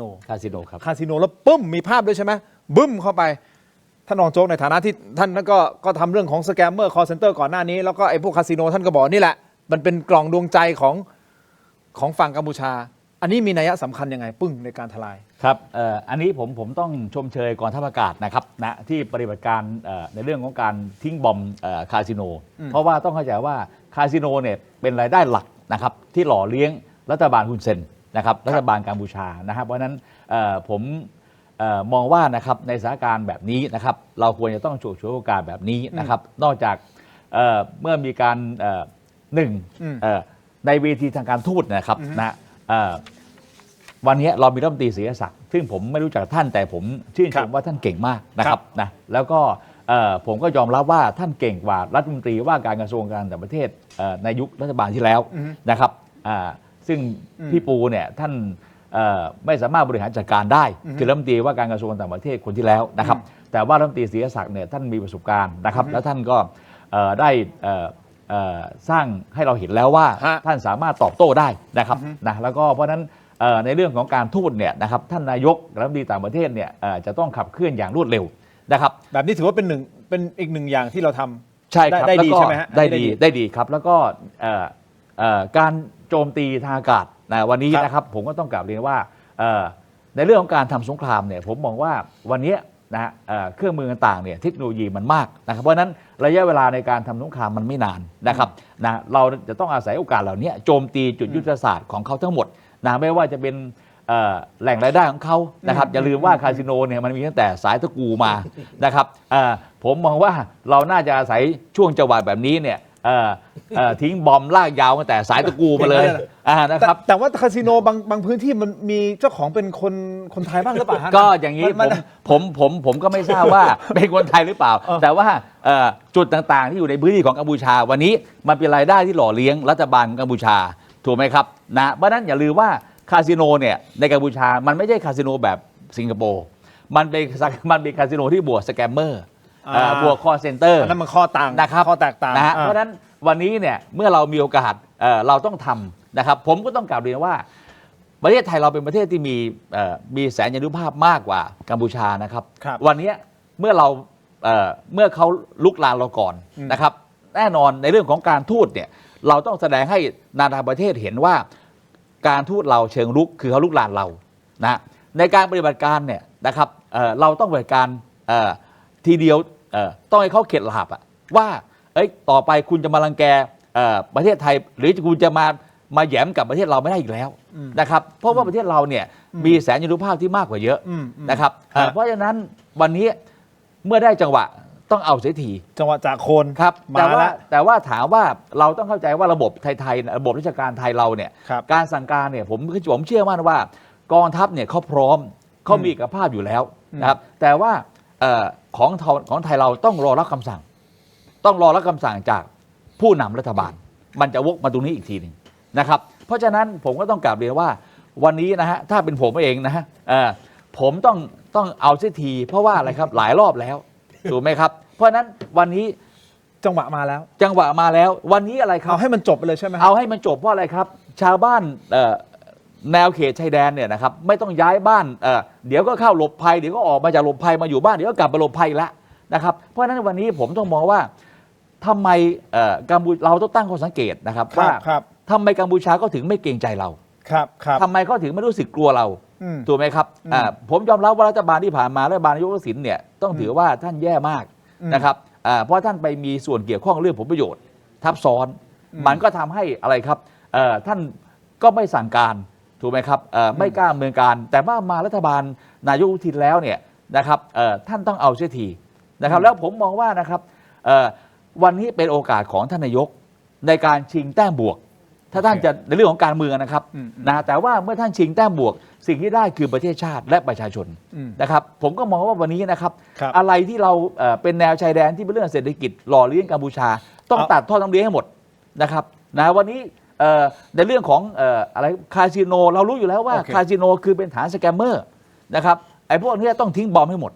ถูกไหมครับเรามีแสนยานุภาพที่มากมายมหาศาลเอางี้วันนี้ เรามีความชอบทำไหม มันก็ต้องถามแบบนี้ว่าอันนี้ถ้าถามผมนะฮะผมก็ต้องตอบว่านายกกับรัฐมนตรีว่าการกระทรวงต่างประเทศต้องหาความชอบธรรมในเรื่องแบบนี้ถูกไหมครับอันนี้ผมถึงบอกว่านายกกับรัฐมนตรีว่าการกระทรวงต่างประเทศเนี่ยท่านต้องไปอะไรครับไปเดินในเรื่องของอะไรครับเรื่องของการต่างประเทศเรื่องของอะไรครับการทำให้นานาประเทศเขารู้เฮ้ยว่าเราที่ต้องทำแบบนี้เพราะอะไรแต่ว่าถ้าท่านไม่มีการทูตเชิงรุกนะครับทหารก็เหนื่อยถูกไหมครับก็เห็นด้วยกับสิ่งที่อาจารย์ทรงฤทธิ์บอกไปแน่นอนครับแล้วมันก็จะอยู่แบบนี้นะครับรอเขายิงมาเรายิงตอบยิงมายิงตอบถูกไหมครับแล้ววันนี้เขายิงเข้ามาในบ้านเราเนี่ย30 กิโลเมตรละถูกไหมครับต่อไปมันจะไม่ยิงเข้าไป60 กิโลเมตรเหรอนะครับเพราะฉะนั้นผมต้องเรียนว่าวันนี้เรื่องการเมืองต้องพักไว้ก่อนนะครับแต่ว่าต้องเอาเรื่องประเทศชาติก่อนนะครับนะฮะครับผมได้ครับอาจารย์ทรงฤทธิ์ครับเมื่อเช้านี้นะฮะฐานไทยเราใช้เครื่องบินรบ F-16 แล้วก็อาวุธต่างๆเปิดฉากโจมตีตำแหน่งกัมพูชาตามนายชายแดนนะครับแล้วก็อาจารย์ตั้งข้อสังเกตอยู่อันหนึ่งอยากให้อาจารย์ขยายความเพิ่มเติมซึ่งมันอาจจะเกี่ยวโยงกันที่เราพูดทั้งหมดนะครับเหตุการณ์เกิดขึ้นในวันเดียวกันกับที่ฮุนมาเน็ตก็คือนายกรัฐมนตรีของกัมพูชาและผู้นำเวียดนามครับคุณผู้ชมร่วมกันเปิดด่านชายแดนที่จังหวัดเปรยแวง เปรเวง เปรเวง เปรเวง อาจารย์ตั้งข้อสังเกตเกี่ยวกับเรื่องนี้ยังไงครับ คืออะไรเป็นประโยชน์ฮุนเซนใช้หมด จริงๆ การเปิดด่านเนี่ยเขากำหนดมาล่วงหน้าแล้ว ก็คือนายกมาเจอกันมันก็ไม่ใช่ว่าจะอยู่ๆมันทำใช่ไหมล่ะ นะฮะความจริงก็คือนายกของเวียดนามคนปัจจุบัน ครับ แต่ทำไมเขาเต้าเอาเรื่องนี้มาใส่ในเหตุการณ์ที่อยู่ชายแดนกับไทยนะครับคือในเนื้อข่าวเนื้อภาพเนี้ยเวลาเขาอธิบายนะครับเขาประมาณว่าประเทศไทยเนี่ยไปคุกคามสันติภาพนะครับแล้วก็เลือกในวันที่กัมพูชาและเวียดนามจะเปิดด่านเพื่อสันติภาพ เพื่อทำมาค้าขายระหว่างกัน ครับ ก็ประมาณว่าต้องการดึงเวียดนามมาเป็นพวกอยากจะขอความเห็นใจของเวียดนามว่าเนี่ยฉันถูกประเทศไทยถล่มอยู่ตอนนี้ แล้วก็เนี่ยเหตุการณ์วันเนี้ยเขาที่ทิ้งระเบิดเนี่ยก็หยามการเปิดด่านเราไหมอะไรประมาณนั้นนะ อาจจะออกแนวนั้น ก็มันเป็นความเจ้าเล่ห์ของคุณเซนอยู่แล้วนะครับก็ในเนื้อข่าวเนี่ยเขาเขียนอย่างนั้นจริงๆนะครับแต่ไม่ต้องกังวลฮะเพราะว่าเวียดนามเนี่ยเขาเกลียดฮุนเซนมา ตั้งแต่ปี 2012 แล้ว เวียดนามเกลียดฮุนเซน ใช่ครับ แต่เขามีภาพไปเปิด ก็ไม่เป็นไร ด่า นี่ฮะก็คือการเกลียดนั้นไม่ได้หมายความว่าคุณจะไม่ทำมาค้าขายจริงไหมครับ อ๋อแต่อาจารย์มองว่าเขาเกลียดทำไมถึงเกลียดตั้งแต่ 2012 ครับ ก็วาระเรื่องทะเลจีนใต้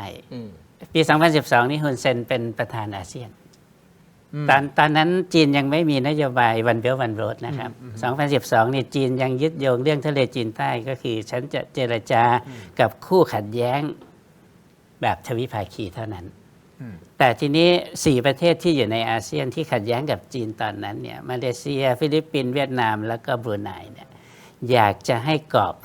ความขัดแย้งเนี่ยอยู่ในวงของอาเซียนจีนก็ต้องมาคุยกับอาเซียนทั้ง 10ถ้ามองในแง่ของอำนาจต่อรองนะฮะในเวทีการเมืองระหว่างประเทศเนี่ยคุยกับ10 ประเทศเนี่ยมันมีน้ำหนักในการต่อรองมากกว่าคุยแบบ1 ต่อ 1ใช่ไหมครับในตอนนั้นสมัยนั้นผู้นำสูงสุดของจีนคือท่านหูจินเทาแต่อย่าลืมนะฮะท่านหูจินเทาเนี่ยเป็นประธานาธิบดีแล้วก็เป็นเลขาธิการใหญ่พรรคคอมมิวนิสต์เนี่ย10 ปีในขณะที่ท่านสีเป็นรองมาแล้ว10 ปีเช่นเดียวกันนะครับมันเหลื่อมกันอยู่นิดหนึ่งคุณถิ่นก็คือเมื่อปี 2012 ในปีที่ฮุนเซนเป็นประธานอาเซียนเนี่ยจีนขอให้ฮุนเซนบอกว่าอย่าบรรจุวาระทะเลจีนใต้เข้าสู่การประชุมอาเซียนซัมมิตฮุนเซนทำตาม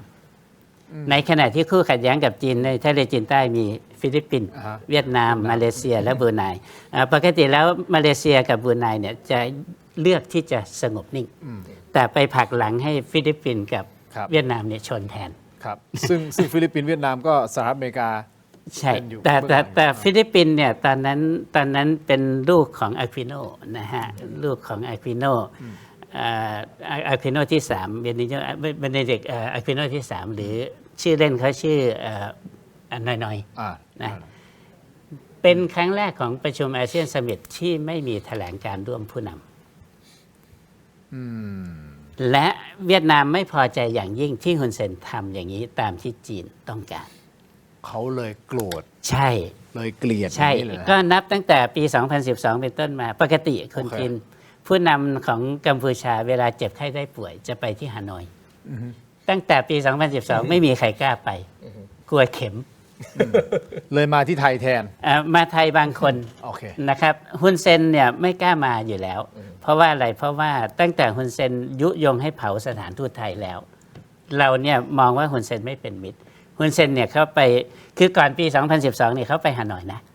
แต่หลังปี 2012 เนี่ยแล้วมันมาก่อเรื่อง 2008 2013 เนี่ยฝีมือฮุนเซนทั้งสิ้นเลยนะครับนั่นแหละคือความต่อเนื่องของเขานะครับทุกวันนี้ก็เป็นฝีมือฮุนเซนนะฮะเขาไม่กล้าไปฮานอยตั้งแต่นู้นแล้วทุกวันนี้เวลาเขาเจ็บไข้ได้ป่วยเนี่ยฮุนเซนเนี่ยบินไปที่สิงคโปร์นะครับไปเปลี่ยนดวงตาเทียมก็ไปที่โตเกียวคือไม่ไปทุกวันนี้ตาซ้ายเขาเนี่ยเป็นตาที่หลับไม่ลงนะครับเพราะเขาตาเสียดวงตาเสียตั้งแต่เขมรแดงยึดอำนาจลอนดอนนะครับถ้าจำไม่ผิดก็วันที่17 มีนาปี 1975นะฮะนั่นแหละฮุนเซนก็เสีย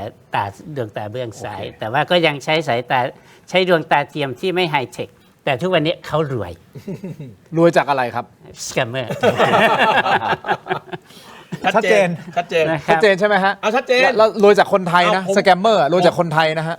เพราะคน จีนก่อน เพราะ ทั่วโลก จีน จีนก่อน อ๋อจีนก่อน จีนก่อน รวยจากจีนก่อนเพราะจีนโดนสแกมเมอร์หนักเขาปราบปราม ครับ ย้ายมาที่เมืองไทย ตอนนี้ฝรั่งก็โดนหมดแล้วฮะ โดนหมด เอา ทั่วโลกใช่ไหมฮะ เอาไม่งั้นในการเขาจะโวยทำไมอ่ะฝรั่งก็โดนเกาหลีก็โดน แล้วเขาโวยแล้วเขาจัดการจริงๆจังๆไง เอาก็ถูกไงก็เรา แต่ ก็เริ่มแล้วไง เราเพิ่งเริ่ม ก็มาช้าดีกว่าไม่มานะครับหรือว่าจะไม่ให้เริ่มมันก็มีอยู่แค่นี้คือด่าก็ด่าไปนะ อ่า ผมน่ะไม่ได้ห่วงห้ามเลยใครจะด่าอนุทินเชิญตามสะดวก อ่า แต่คำถามคือว่าหรือจะไม่ให้เขาเริ่ม ครับ ก็แค่นี้ด่าแล้วคืออะไร หรือสถาน ไม่ต้องทำหรือยังไง หรือสถานการณ์บีบคั้นให้เขาต้องเริ่ม ก็ดีแล้ว เพราะมัน ฮะ เป็นเรื่องของการเมือง คือมันจะทำอะไรนะถ้ามันเริ่มก่อนมันดีทั้งนั้นแหละนะครับคราวนี้ผมกลับมาที่เมื่อกี้เรื่องบ่อนที่คุณถามว่า อ่า ไปหย่อนไข่เนี่ย เดี๋ยวอาจารย์ทรงฤทธิ์ อ่ะ ความคิดเห็นเพิ่มเติมด้วยนะประเด็นนี้ ผม ครับ จะบอกว่าการข่าวเนี่ยในการทำศึกเนี่ยเว้ย อืม เขามีข่าวกรอง ครับ นะครับตำรวจทหารเนี่ยเขาทำงานเนี่ยเขาเรียกเขามีข่าวกรอง แสดงว่าไอ้ที่เขาไปทิ้งระเบิดเนี่ยมันไม่ใช่แค่ทำหน้าที่เป็นบ่อนคาสิโนอย่างเดียว อืม มันก็ต้องเป็นที่มั่นที่สามารถเข้ามาใช้อาวุธทางทหารได้ อืม ผมไม่ต้องเอ่ยปากนะครับว่าอาวุธอะไร อืม แต่เอาเป็นว่าถ้าทหารเนี่ยนะครับเอา F16 ขึ้นเพื่อไปหย่อนนะครับทิ้งระเบิดคาสิโนที่เป็นอาคาร แล้วข้างในมันมีแค่โต๊ะบาคาร่าเนี่ยทั้งโลกนี้ไม่มีใครเขาทำครับ เพราะอะไรเขาเอาน้ำขอโทษนะครับ เอาเครื่องบินขึ้นเอาระเบิดไปหย่อนเนี่ย อืม หลายบาทนะครับ ฮะ เพราะฉะนั้นเขาต้องมีแหล่งข่าวมีข่าวกรองแล้วว่าไอ้คาสิโนนั้นเนี่ยซึ่งวันนี้ไม่ใช่แค่ช่องอ่านม้านะ อืม คุณทินช่องจอมนี่ล่าสุด เขาต้องมีข่าวกรองมาแล้วว่า ผมถึงบอกว่าไอ้ที่บอกว่าเอ้ยมึงไม่ทำอย่างงู้นอย่างนี้ มึงหุบปากกันได้แล้วเรื่องหลายเรื่องมันเป็นความลับในทางทหารอวดรู้กันจริง โอเค ผมแค่บอกว่าลักษณะแบบนี้นะครับไอการที่ไปทำลายที่มั่นเนี่ยแสดงว่า ฮะ ที่มั่นเหล่านั้นน่ะมันต้องมีนะครับเครื่องมือในทางทหารอยู่ อืม เขาถึงไปทำลาย อืม นะครับคราวนี้ถามว่าเขาทำไปทำไมอันนี้ผมจะเสริมอาจารย์ทรงฤทธิ์ ครับ วิธีที่จะจัดการฮุนเซนมันต้องเริ่มจากการทำลายศักยภาพกองทัพกัมพูชาให้ได้ก่อน ครับ คุณคิดดูนะ คนไม่พอใจฮุนเซนน่ะมีทั้งประเทศ ครับ แต่ถ้าทหารที่ยังจงรักภักดีกับฮุนเซนนะครับยังอยู่ในศักยภาพที่จัดเต็มพร้อมรบ อืม ยังไงนะพลังประชาชนเนี่ยถ้าเกิดเข้าหมันไส้ฮุนเซนเนี่ยนะครับยังไงก็สู้ไม่ได้พูดไงครับมือเปล่ามันจะสู้ปืนได้ยังไง เพราะนั้นวันนี้เนี่ยนะครับไอสิ่งที่เราเห็นเนี่ยนะครับ สิ่งที่เสนาธิการทหารบกพูดอันนี้มันชัดเจนอยู่แล้ว อืม เสนาธิการทหารบกท่านพูดว่ายังไง วันนี้เราจะปฏิบัติการ จนกว่า เพื่อทำลายศักยภาพกองทัพกัมพูชา ถูก นะครับ ให้หมดสภาพ โอเค เมื่อกองทัพกัมพูชาซึ่งเป็นหน่วยค้ำบำลังฮุนเซนหมดสภาพเนี่ยมันก็จะเป็นโอกาสของการเปลี่ยนแปลงในกัมพูชาตามมา เพราะนั้นวันนี้เนี่ยนะครับ อาจารย์ทรงฤทธิ์เนี่ยพูดนั่นคือเป้าหมายในทางยุทธศาสตร์ ซึ่งถูกต้องนะครับแต่สิ่งที่เราทำเนี่ยไอ้ยุทธศาสตร์เนี้ยเราฮาวจะไปถึงตรงนั้นได้ อืม วิธีการที่เราทำอยู่ก็คือทำลายสิ่งที่คุณเซนแข็งแกร่งที่สุด ครับ ก็คือเครื่องมือค้ำบัลลังก์เขาก็คือกองทัพ อืม นะครับตอนนี้เรากำลังทำอยู่นะครับแล้วผมเรียนนะครับว่ารอบนี้เนี่ยฮุนเซนคิดไม่ถึงนะครับว่าเราจะตอบโต้แรงตั้งแต่วันแรก และผมจะเรียนต่อไปนะครับว่านี่ไม่ใช่แค่ดอกเดียวนะครับการที่กองทัพภาคที่ 1 ขยับเข้าไปที่หนองยาแก้ว ครับ นั่นคือสัญญาณนะครับพื้นที่ตรงไหนล่ะครับที่มันเปราะบางที่สุดในเขตพื้นที่กองทัพภาคที่ 1 ก็คือพื้นที่เมืองปอยเป็ดซึ่งอยู่ตรงข้ามอารัญญประเทศ โอเค นี่คือการส่งสัญญาณของการดำเนินกลยุทธ์ของกองทัพไทยในรอบนี้นะครับ เบ็ดเสร็จได้ไหมฮะ ครั้งนี้อาจารย์ทรงฤทธิ์ก่อนที่ผมจะกลับไปที่ท่านรองโจ๊ก คิดถ้ามองในแง่ของภัยคุกคามนะฮะเรามีความชอบธรรม ครับ นะฮะแต่ทีนี้มันจะลิมิตขนาดไหนก็คือต้องดูฮะก็คือเ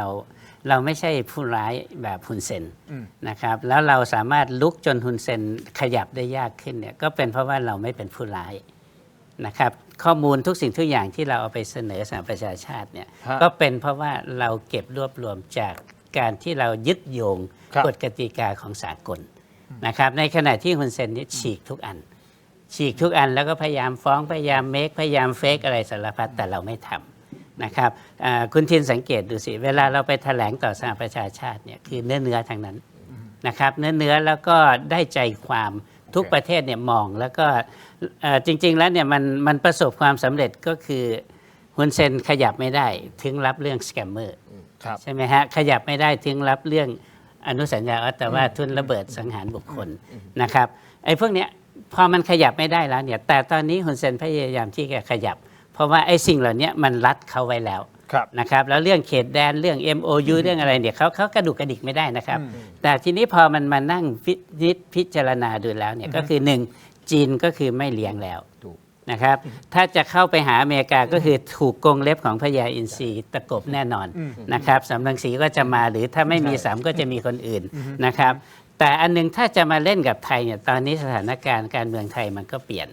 คนก็เปลี่ยนและที่สำคัญก็คือกองทัพไทยเนี่ยมีเอกภาพตั้งแต่เราเปิดยุทธการครั้งแรกแล้วนะครับแล้วตอนนี้การเมืองก็มาเป็นเอกภาพกับความมั่นคงนี่คือสิ่งที่ประชาชนทุกคนมีความมั่นใจนะแล้วผมไม่เคยเห็นภาพที่คนที่อยู่ชายแดนแนวเผชิญหน้าเนี่ยปกติถ้าเขาได้รับความเดือดร้อนเนี่ยเขาจะออกมาเรียกร้องนะออกมาโวยวายนะแต่ทุกวันนี้เราเห็นว่าเอาให้จบนี่คือเอกภาพแล้วนะครับเป็นเอกภาพเราไม่ต้องเรียกร้องเพราะเรามีเอกภาพแล้วตอนนี้ซึ่งตรงข้ามกับฮุนเซนตอนนี้โปสเตอร์ของฮุนเซนเนี่ยเรียกร้องความเป็นเอกภาพในบ้านเขาเพราะมันไม่มีแล้ว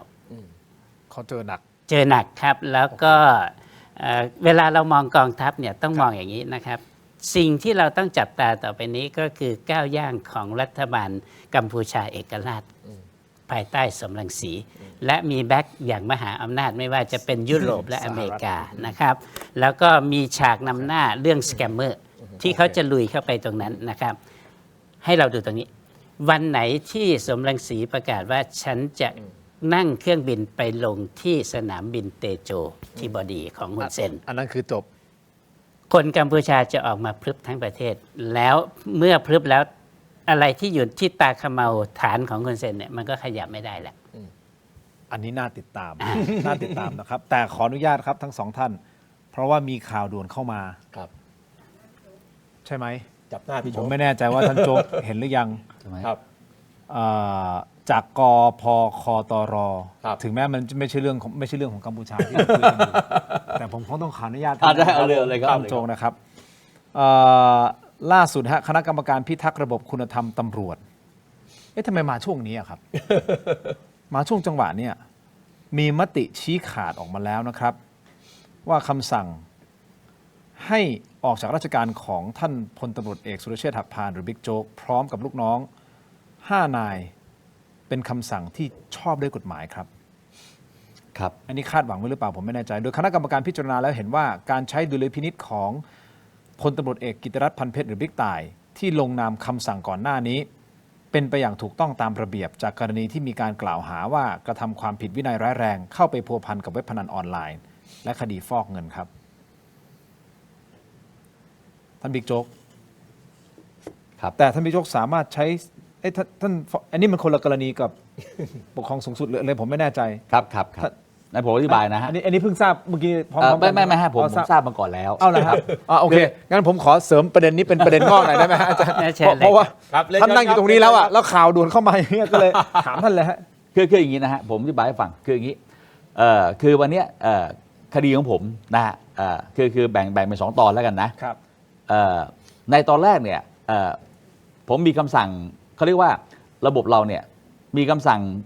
ให้ออกจากราชการเขาว่าให้ออกจากราชการไว้ก่อนนะฮะพอผบ.ตร.กิจรัฐมีคำสั่งให้ออกไว้ก่อนผมก็ต้องไปฟ้องศาลปกครองนะฮะคืออย่างนี้โทษพอมีคำสั่งให้ออกจากราชการไว้ก่อนเนี่ยผมก็ต้องไปยื่นคณะกรรมการพิทักษ์ระบบคุณธรรมนะวันนี้คือเมื่อก่อนเนี่ยระบบเนี่ยสำนักงานตำรวจแห่งชาติเราเนี่ยไม่มีคณะกรรมการพิทักษ์ระบบคุณธรรมนะเราก็ต้องไปยื่นศาลปกครองชั้นต้นแล้วถ้าชั้นต้นแพ้ก็ต้องมายื่นศาลปกครองสูงสุดอันสุดท้ายนะครับทีนี้ในยุคของรัฐบาลท่านพลเอกประยุทธ์อาจารย์วิศนุเครืองามอาจารย์มีชัยฤชุพันธ์ท่านก็คิดขึ้นมาหลังจากมีการแก้พรบตำรวจว่าตำรวจเราเนี่ยไปฟ้องนอกองค์กรเยอะ เพราะฉะนั้นควรจะให้มีคณะกรรมการพิทักษ์ระบบคุณธรรม เพื่อรับเรื่องเขาเรียกว่ารับเรื่องร้องเรียนที่ลูกน้องถูกกลั่นแกล้งจากผู้บังคับบัญชา อันนี้มันจะเขียนไว้ในพรบนะมันจะใช้wordingเลยว่ารับเรื่องทุกข์เขาใช้ว่ารับเรื่องทุกข์ของตำรวจที่ถูกกลั่นแกล้งจากผู้บังคับบัญชา ให้ไปยื่นที่คณะกรรมการพิทักษ์ระบบคุณธรรมซึ่งมีศักดิ์เทียบเท่ากับศาลปกครองชั้นต้นนะนี่นะฮะเพราะฉะนั้นเวลาตำรวจเราถูกออกราชการผมยกอย่างไม่ว่าจะเป็นผมจะเป็นใครแล้วแต่มีคำสั่งลงโทษจะเป็นปลดออกไล่ออกอะไรต่างๆแทนที่จะไปฟ้องศาลปกครองทันทีนะก็ยื่นคณะกรรมการพิทักษ์ระบบคุณธรรมก่อนของผมก็เหมือนกันผมก็ยื่นคณะกรรมการพิทักษ์ระบบคุณธรรมอันนี้แต่เพียงแต่ว่าปัญหาคืออะไรคุณทินปัญหาก็คือว่า คณะกรรมการพิทักษ์ระบบคุณธรรมเนี่ยนะมีฐานะเทียบเท่ากับศาลปกครองชั้นต้นศาลนั่นก็ทวงคือศาลถูกไหมครับแต่คณะกรรมการพิทักษ์ระบบคุณธรรมเนี่ยซึ่งผมไม่เคยคาดหวังเลยเพราะอะไรครับเพราะเป็นตำรวจเสียมีรู้สึกมีอยู่7 คนเป็นตำรวจที่4 คนเพราะนั้นเป็นตำรวจ4 คนแล้วทั้ง7 คนเนี่ยก็มีอัยการมีศาลอยู่คนหนึ่งครับแล้วรู้สึกมาจากที่ไหนอีกคนคืออย่างนี้คือหลักการดีแต่ว่าถามว่าคนจะมาพิจารณากฎหมายมหาชนกฎหมายปกครองเนี่ยนะมันมีหลักหลายหลักความเสมอภาคหลักความเท่าเทียมหลักได้สัดส่วนนะแต่ว่าเมื่อเอาตำรวจมาพิจารณาตำรวจ4 คนนี้ก็รู้จักตำรวจอันนี้ก็เป็นคำถามพอเข้าใจผมอธิบายนะเพราะฉะนั้นตำรวจ4 คนนี้ก็มีลูกน้องในตำรวจโอเคแล้วอีกอย่างคณะกรรมการเนี่ยมีที่ตั้งอยู่ที่ไหนในสำนักงานตำรวจแห่งชาติโอเคใช้ตึกของสำนักงานตำรวจแห่งชาติครับลูกน้องไอ้คนพิมพ์ก็ใช้ตำรวจนะเพราะฉะนั้น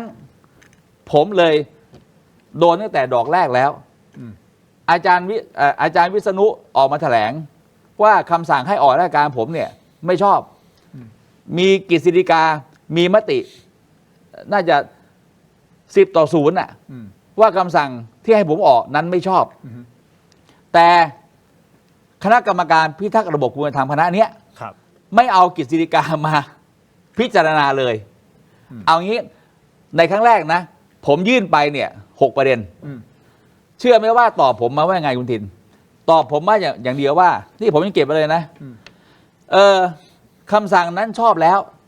ประเด็นอื่น6 ประเด็นนั้นไม่ต้องพิจารณาคือมันไม่ได้ไงฮะคืออย่างนี้การพิจารณาเรื่องกฎหมายมหาชนมันไม่เหมือนอาญานะเพราะฉะนั้นกฎหมายมหาชนเนี่ยคือการตัดอนาคตรับราชการเขาเลยนะเพราะฉะนั้นมันต้องพิจารณาอย่างรอบด้านไม่ได้หมายว่าคุณมีอำนาจแน่นอนคุณมีอำนาจไปยิงตำรวจแต่เหตุแห่งการไปยิงเนี่ยคุณมีเหตุผลในการไปยิงเขาหรือเปล่านี่นะครับหรือคุณมีอำนาจจะให้เขาออกคุณเซ็นออกได้เลยแต่คุณมีเงื่อนไขในการออกคำสั่งหรือเปล่าอันนี้นะฮะเพราะฉะนั้นอันแรกเนี่ยผมไปแล้วนะแล้วอันนี้เป็นอันที่2อันนี้ที่ออกมาเนี่ยคือคำสั่งไล่ออกมันมีให้ออกไว้ก่อนแล้วไล่ออกแต่ตอนนี้คำสั่งให้ออกผมเนี่ยอยู่ระหว่างศาลปกครองกำลังพิจารณาอยู่คำสั่งให้ออกอยู่ระหว่างศาลปกครองพิจารณาแต่คำสั่งไล่ออกเนี่ยคืออย่างนี้คำสั่งไล่ออกเนี่ยปกติเมื่ออาทิตย์ที่แล้วเนี่ยเมื่อ2 อาทิตย์ที่แล้วเขาคณะกรรมการพิทักษ์ระบบคุณธรรมเขาเชิญให้ผมไปชี้แจงผมก็ให้สัมภาษณ์รายการต่างๆว่าผมไม่ไปชี้แจงหรอกเพราะผมรู้อยู่แล้วว่ายังไงก็ต้องออกมาแบบยกคำร้องผมเพราะว่าอะไรครับเพราะตำรวจด้วยกันทั้งนั้นเราคือภาษาหรือรู้มือกันอยู่แล้วถ้าอย่างนี้แนวทางของท่านคือยังไงต่ออันนี้คือจบแล้วใช่ไหมไอ้คณะกรรมการพิทักษ์ระบบคุณธรรมจบแล้วเพราะฉะนั้นของผมเนี่ยรอศาลปกครองสูงสุดอย่างเดียวนะครับตอนนี้ขั้นตอนยังไม่จบส่วนนี้ผมทราบก่อนแล้วเอางี้ผมสมมติว่าคณะกรรมการเขาจะประชุมวันที่12ผมทราบก่อนตั้งแต่วันที่10ว่ายกผมแน่นอนคือเอางี้ผมทราบก่อนประชุม โอเค อ่า มันทำไมทราบก่อนประชุมได้ด้วยอะ ไม่รู้นะครับผม เข้าใจไหม ไม่มีอะไรนะไม่มีอะไรแต่ยังมีอีกก๊อกหนึ่งคือศาลปกครองสูงสุด ศาลปกครองสูงสุดครับ อันนั้นก็ต้องรอต่อไป คือผมต้องรอตรงนั้น โอเค เพราะว่าตอนนี้คำสั่งให้ออกผมเนี่ยอย่างนี้นะผมอธิบายว่า โอเค คำสั่งให้ออกของผมเนี่ยตอนนี้ในคณะกรรมการศาลปกครองสูงสุดเนี่ยองค์คณะมีมติ3-2ว่าคำสั่งที่ให้ผมออกนั้นไม่ชอบ ครับ นะทีนี้ตอนนี้ก็อยู่ระหว่างก็มีคลิปเสียงเห็นไหมที่ออกมา ฮะ ก็มีคลิปเสียงจากประธานศาลปกครองสูงสุด โอเค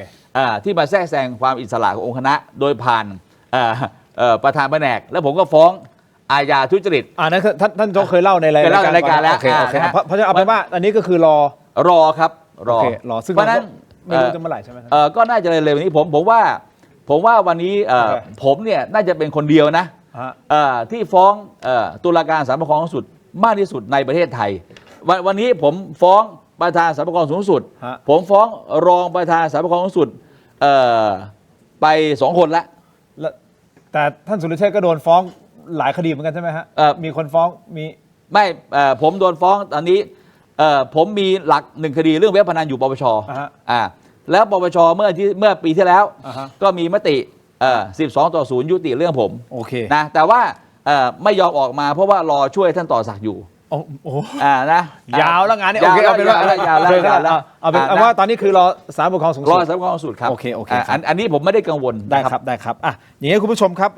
อาจารย์ทรงนี้อาจารย์ธนพรครับเซลล์บอร์ดแคสต์เตือนภัยขั้นรุนแรงจังหวัดตราด ครับ ในพื้นที่อำเภอเมือง ครับ อำเภอบ่อไร่อำเภอคลองใหญ่อพยพออกจากพื้นที่ทันทีนะฮะเซลล์บอร์ดแคสต์ขึ้นมาแล้วนะฮะคุณผู้ชมครับ อันเนี้ย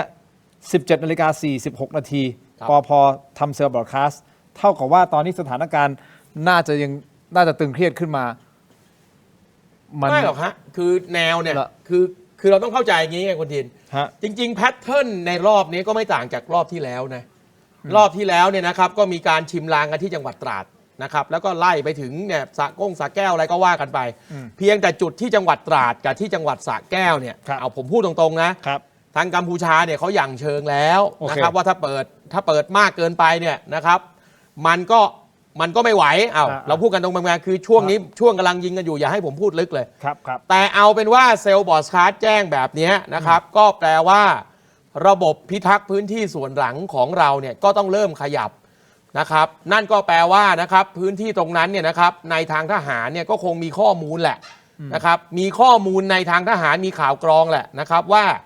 จะต้องมีการปฏิบัติการไม่ว่าจะฝ่ายไหนก็ตาม อันนี้ผมพูดแค่นี้ ครับ นะครับคือช่วงนี้ โอเค เป็นช่วงที่ยิงกันเนี่ยถึงผมรู้ โอเค มากกว่านี้เนี่ยแต่ เราก็ ผม ไม่พู ก็ ด จะไม่แหกปาก นะครับ แต่มีประเด็นหนึ่งที่ท่านโฆษก ครับ กองทัพบกนะอาจารย์ ค ส รับ มฤทธิ์ก็คือ ครับ ท่านพลตรีวินไทยสุวารีเนี่ย ครับ พูดในรายการของโหนกระแส ครับ บอกขณะนี้ทหารไทยบาดเจ็บ 11 นายเสีย ครับ ชีวิต 1 นายขณะที่ฝั่งกัมพูชาไม่ประกาศเรื่องความเสียหาย และทหารกัมพูชาบาดเจ็บล้มตายจำนวนมากน้อยเพียงใดก็ไม่พูด อาจารย์คิดว่าตัวเลขเขาคงจะไม่ประกาศใช่ไหม เขาไม่ประกาศอยู่แล้ว จากครั้งที่แล้วนี่ตายเป็นหลายเป็นพันหลายพันก็ไม่พูด เขาก็บอกว่าที่ตายเยอะๆทหารไทย แล้วครั้งนี้ก็จะเป็นอย่างนี้อีกหรือเปล่า ก็เป็นเหมือนกันนะก็มันเป็นสื่อทางเดียวนะฮะก็คือผูกขาด มันไม่มีอะไรตรวจสอบได้ใช่ไหมล่ะนะครับ แล้วก็อีกอันหนึ่งมันก็เป็นเรื่องปกติอยู่แล้วนะครับ ก็คือเมื่อเขาเปิดทางบกแล้วเนี่ยเขาก็มีกองทัพเรืออยู่นะ แต่ว่าไม่ต้องกังวลนะเขาไม่มีเรือรบนะมีแต่เรือตรวจการ20 ลำที่จีนยกให้ก็คือของเก่านั่นแหละนะไม่มีอะไรซับซ้อนกองทัพเรือของกัมพูชาเนี่ยเล็กนิดเดียวนะครับ แต่มันก็สามารถที่จะก่อความวุ่นวายได้ในระดับหนึ่งนะฮะแต่ยังไงก็ต้องเชื่อมั่นในนาวิกโยธินของไทยนะฮะผมเคยไปดูซ้อนรบอะไรเนี่ยเราคนละระดับนะครับ แล้วก็อาวุธยุทโธปกรณ์ถ้าเราประเมินนะอย่างที่เราไปหย่อนระเบิดลงไปที่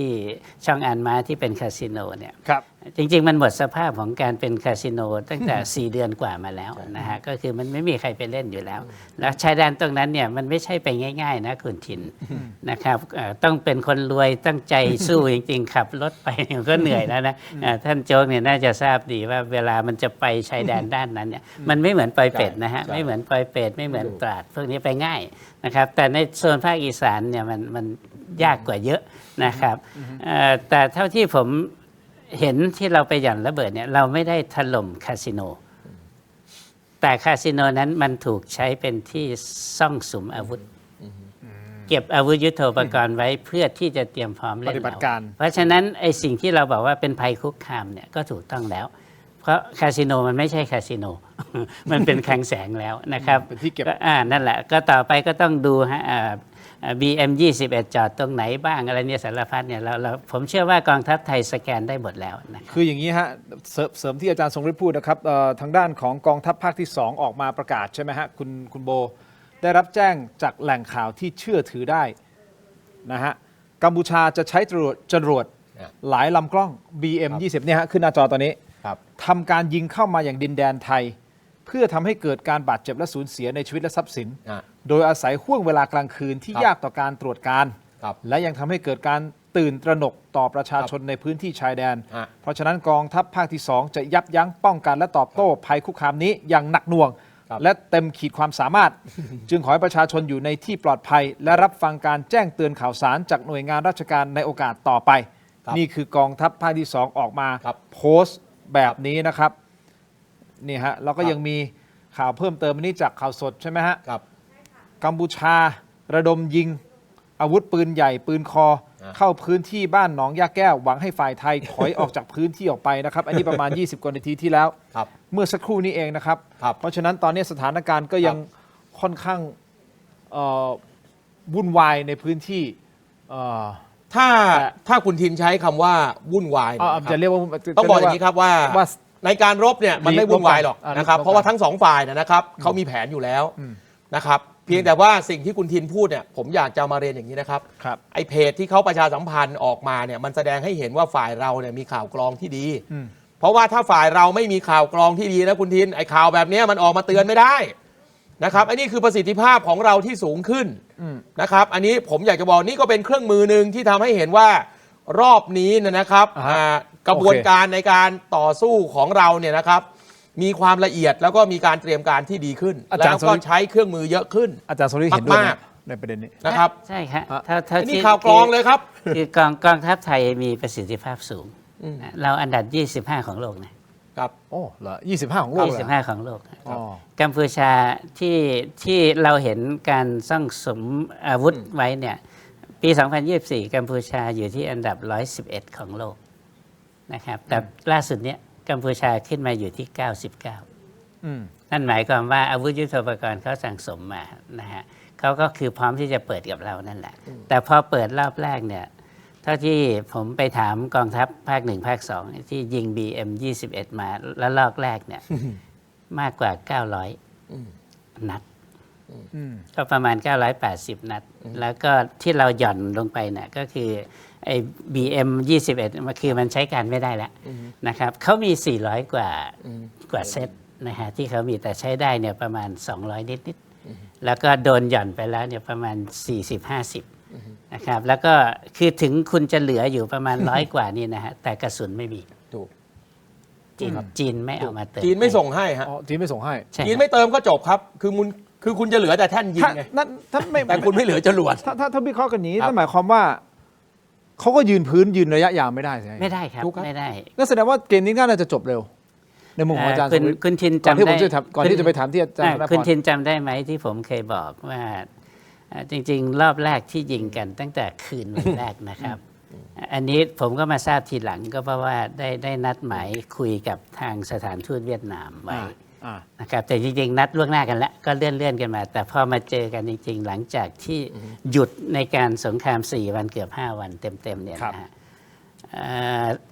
คนที่อยู่ในสถานทูตเวียดนามบอกผมว่าอย่างนี้คืนแรกที่ยิงฮุนเซนเนี่ยได้ยกโทรศัพท์ไปถึงผู้นำสูงสุดของเวียดนามคือท่านโตเหลิมนี่คือเลขาธิการพรรคในเวียดนามเนี่ยเลขาธิการพรรคจะใหญ่แต่จะไม่รับตำแหน่งทางการเมืองนะฮะจะคุมทั้ง3อำนาจอีกทีฮุนเซนขอให้ท่านโตเหลิมเนี่ยโทรมาหาผู้มีอำนาจในประเทศไทยขอให้หยุดยิงนั่นหมายความว่าเขาต้องการสู้แค่สั้นๆอันนี้มันก็พิสูจน์อยู่แล้วนะครับแล้วก็วันนี้ก็เห็นไหมไอ้ที่ภาพที่ไปเปิดชายแดนเนี่ยก็พยายามจะเสี่ยมนะครับแต่อย่างที่ผมบอกนะครับคือเวียดนามไม่ไว้ใจฮุนเซนตั้งแต่ 2012 แล้วก็มาหนักที่สุดก็คือตอนวันที่เขาขุดคลอง ฟูนันเตโชเพราะอันนี้เวียดนามเขาประท้วงทั้งประเทศนะเพราะว่ามันไปผันเอาน้ำโขงซึ่งมันจะกระทบกับแม่โขงเดลต้าในวันที่ฮุนเซนขุดอันนี้เนี่ยเปิดซึ่งมันตรงกับวันเกิดของฮุนเซนนะวันที่5 สิงหาปีที่แล้วโลกเครือข่ายออนไลน์ของฮุนเซนเนี่ยถูกเวียดนามถล่มเละเลยทุกคนใช้ภาษาเดียวกันไอ้เนรคุณถล่มฮุนเซน แบบนั้นเลยจนฮุนเซนวันรุ่งขึ้นเนี่ยฮุนเซนต้องมีสารเนี่ยไปถึงผู้นำของเวียดนามบอกว่าทำไมท่านปล่อยให้คนของท่านเนี่ยมาถล่มข้าพเจ้าแบบนี้แล้วก็ผู้นำของเวียดนามก็พูดชัดเจนเราไม่ทราบว่าถล่มว่ายังไงอ๋อเหรอ ก็พอทราบแล้วเขาก็ในวิถีของการทูตนะคุณทินนะครับในโลกของโซเชียลปกติเนี่ยเวียดนามเข้มข้นนะเวลาเขาคุมความเห็นของสื่อของอะไรเนี่ยแต่สำหรับฟูนันเตโชเนี่ยเอาเต็มที่เลย จัดเต็ม จัดเต็มดอก โอเคอย่างเงี้ยนิดเดียวอาจารย์ธนพรถ้ามองในมุมของการเมืองนิดนึงเพราะว่าเราคุยกันหลายมิติเนาะมิติตำรวจเดี๋ยวผมจะถามท่านสุเชษฐ์ว่าเราควรจะต้องกังวลในประเทศในประเทศเรายังไงบ้างตำรวจต้องทำหน้าที่ยังไงบ้างก่อนที่จะไปตรงนี้นะครับอาจารย์ธนพรในมุมการเมืองครับผม ครั้งนี้ที่รัฐบาลออกมาชัดเจนครับปฏิบัติการชัดเจนนะเวทีต่างประเทศชัดเจนแบบนี้อันนี้ถ้ามุมการเมืองนะเขาได้คะแนนเพิ่มไหมเอ้าก็เขาต้องได้ไงใช่แต่หมายถึงว่าในมุมของอาจารย์คือเป็นคะแนนเพิ่มก็ต้องได้ฮะนะครับแต่มันจะได้จนไปหักล้างไก่ที่โดนด่าหรือเปล่าแต่มันอีกเรื่องนึงนะโอเคเอ้าคือเราต้องเข้าใจก่อนนะคุณทินใครเป็นรัฐบาลเนี่ยมันก็จะต้องมีถูกเรื่องโดนด่าโอเคใช่ไหมครับแต่คราวนี้เนี่ยถามว่ารอบนี้เขาได้ไหมอ้าวก็ต้องพูดกันตรงๆว่าได้แต่มันจะมากถึงขีดสุดที่มันจะไปหักล้างกับเรื่องโดนด่าหรือเปล่าเดี๋ยวอีกไม่กี่วันก็รู้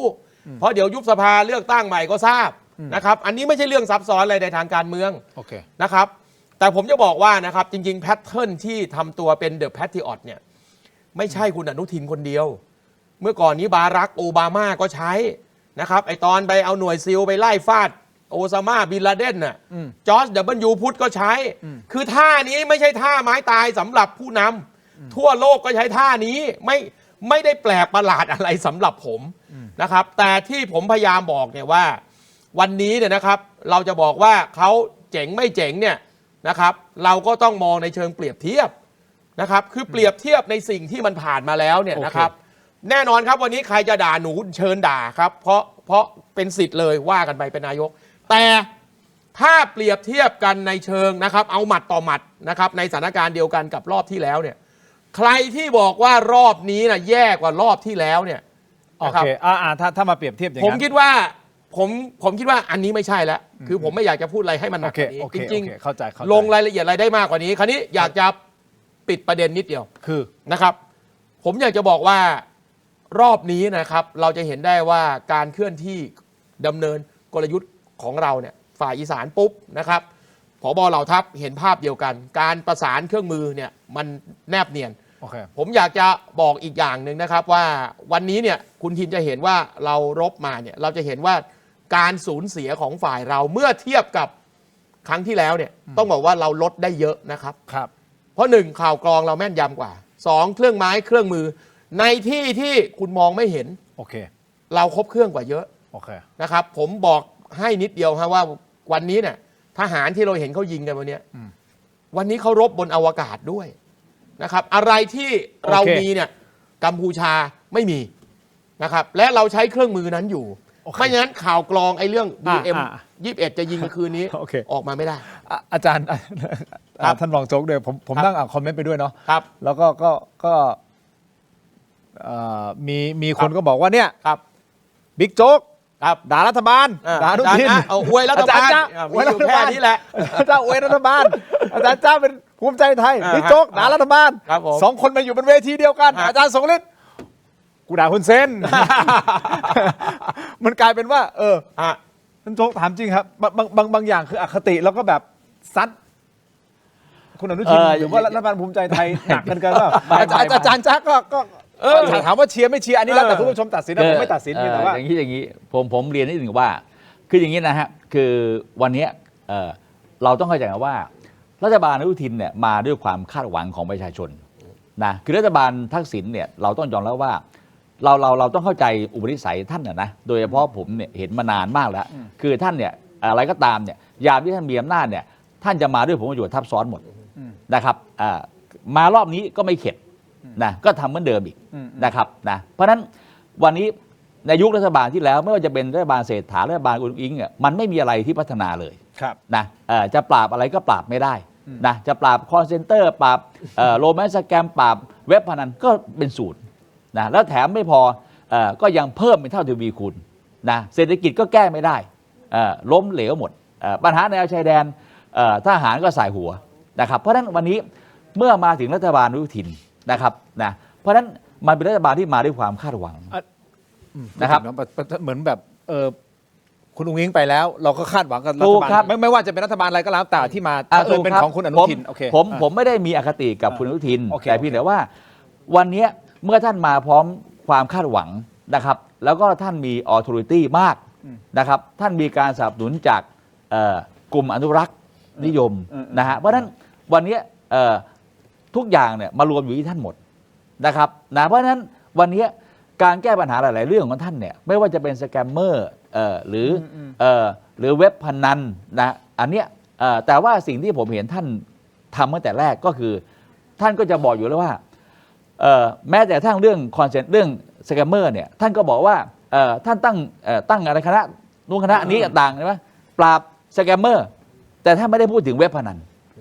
เพราะว่าอะไรเพราะว่าท่านไม่เข้าใจว่าไอ้เว็บพนันเนี่ยมันเป็นฐานของการเกิดสแกมเมอร์ถูกไหมครับท่านจะปราบแต่สแกมเมอร์แล้วไม่ปราบเว็บพนันแล้ววันนี้ท่านก็ลอยตัวหมดใช่ไหมครับตั้งแต่เรื่องอะไรเว็บพนันมีเท่าทวีคูณเปิดวันนี้ก็เจอตอนนั้นแล้วท่านก็รู้แล้วว่าตำรวจเนี่ยรับสวยจากเว็บพนันนะที่มีการผมออกมาพูดแต่ท่านคุมตำรวจท่านก็ลอยตัวก็ไม่มีการสั่งการไม่มีการแก้ไขปัญหาวันนี้ถามว่าท่านตั้งคณะกี่คณะปราบสแกมเมอร์ถามชาวบ้านก่อนว่ารู้สึกว่ามันคืบหน้าไหมโอเคหนึ่งนะฮะพอท่านลงไปปัญหาภาคใต้อีกอันนี้คือบ้านผมเต็มผมยอมรับว่าผมอัดท่านแรงมากนะเพราะว่ามันเห็นคือผมเห็นพฤติกรรมของเจ้าที่รัฐแล้วเห็นการกระทำของท่านเนี่ยมันรับไม่ได้จริงๆกับการแก้ไขปัญหาของภาคใต้วันนี้นี่พูดถึงเรื่องน้ำท่วมถูกต้องไหมฮะน้ำท่วมสองสถานการณ์นะฮะที่หาดใหญ่บ้านผมเนี่ยก่อนน้ำท่วมขณะน้ำท่วมคือเผชิญเหตุวันนี้โอกาสท่านคือ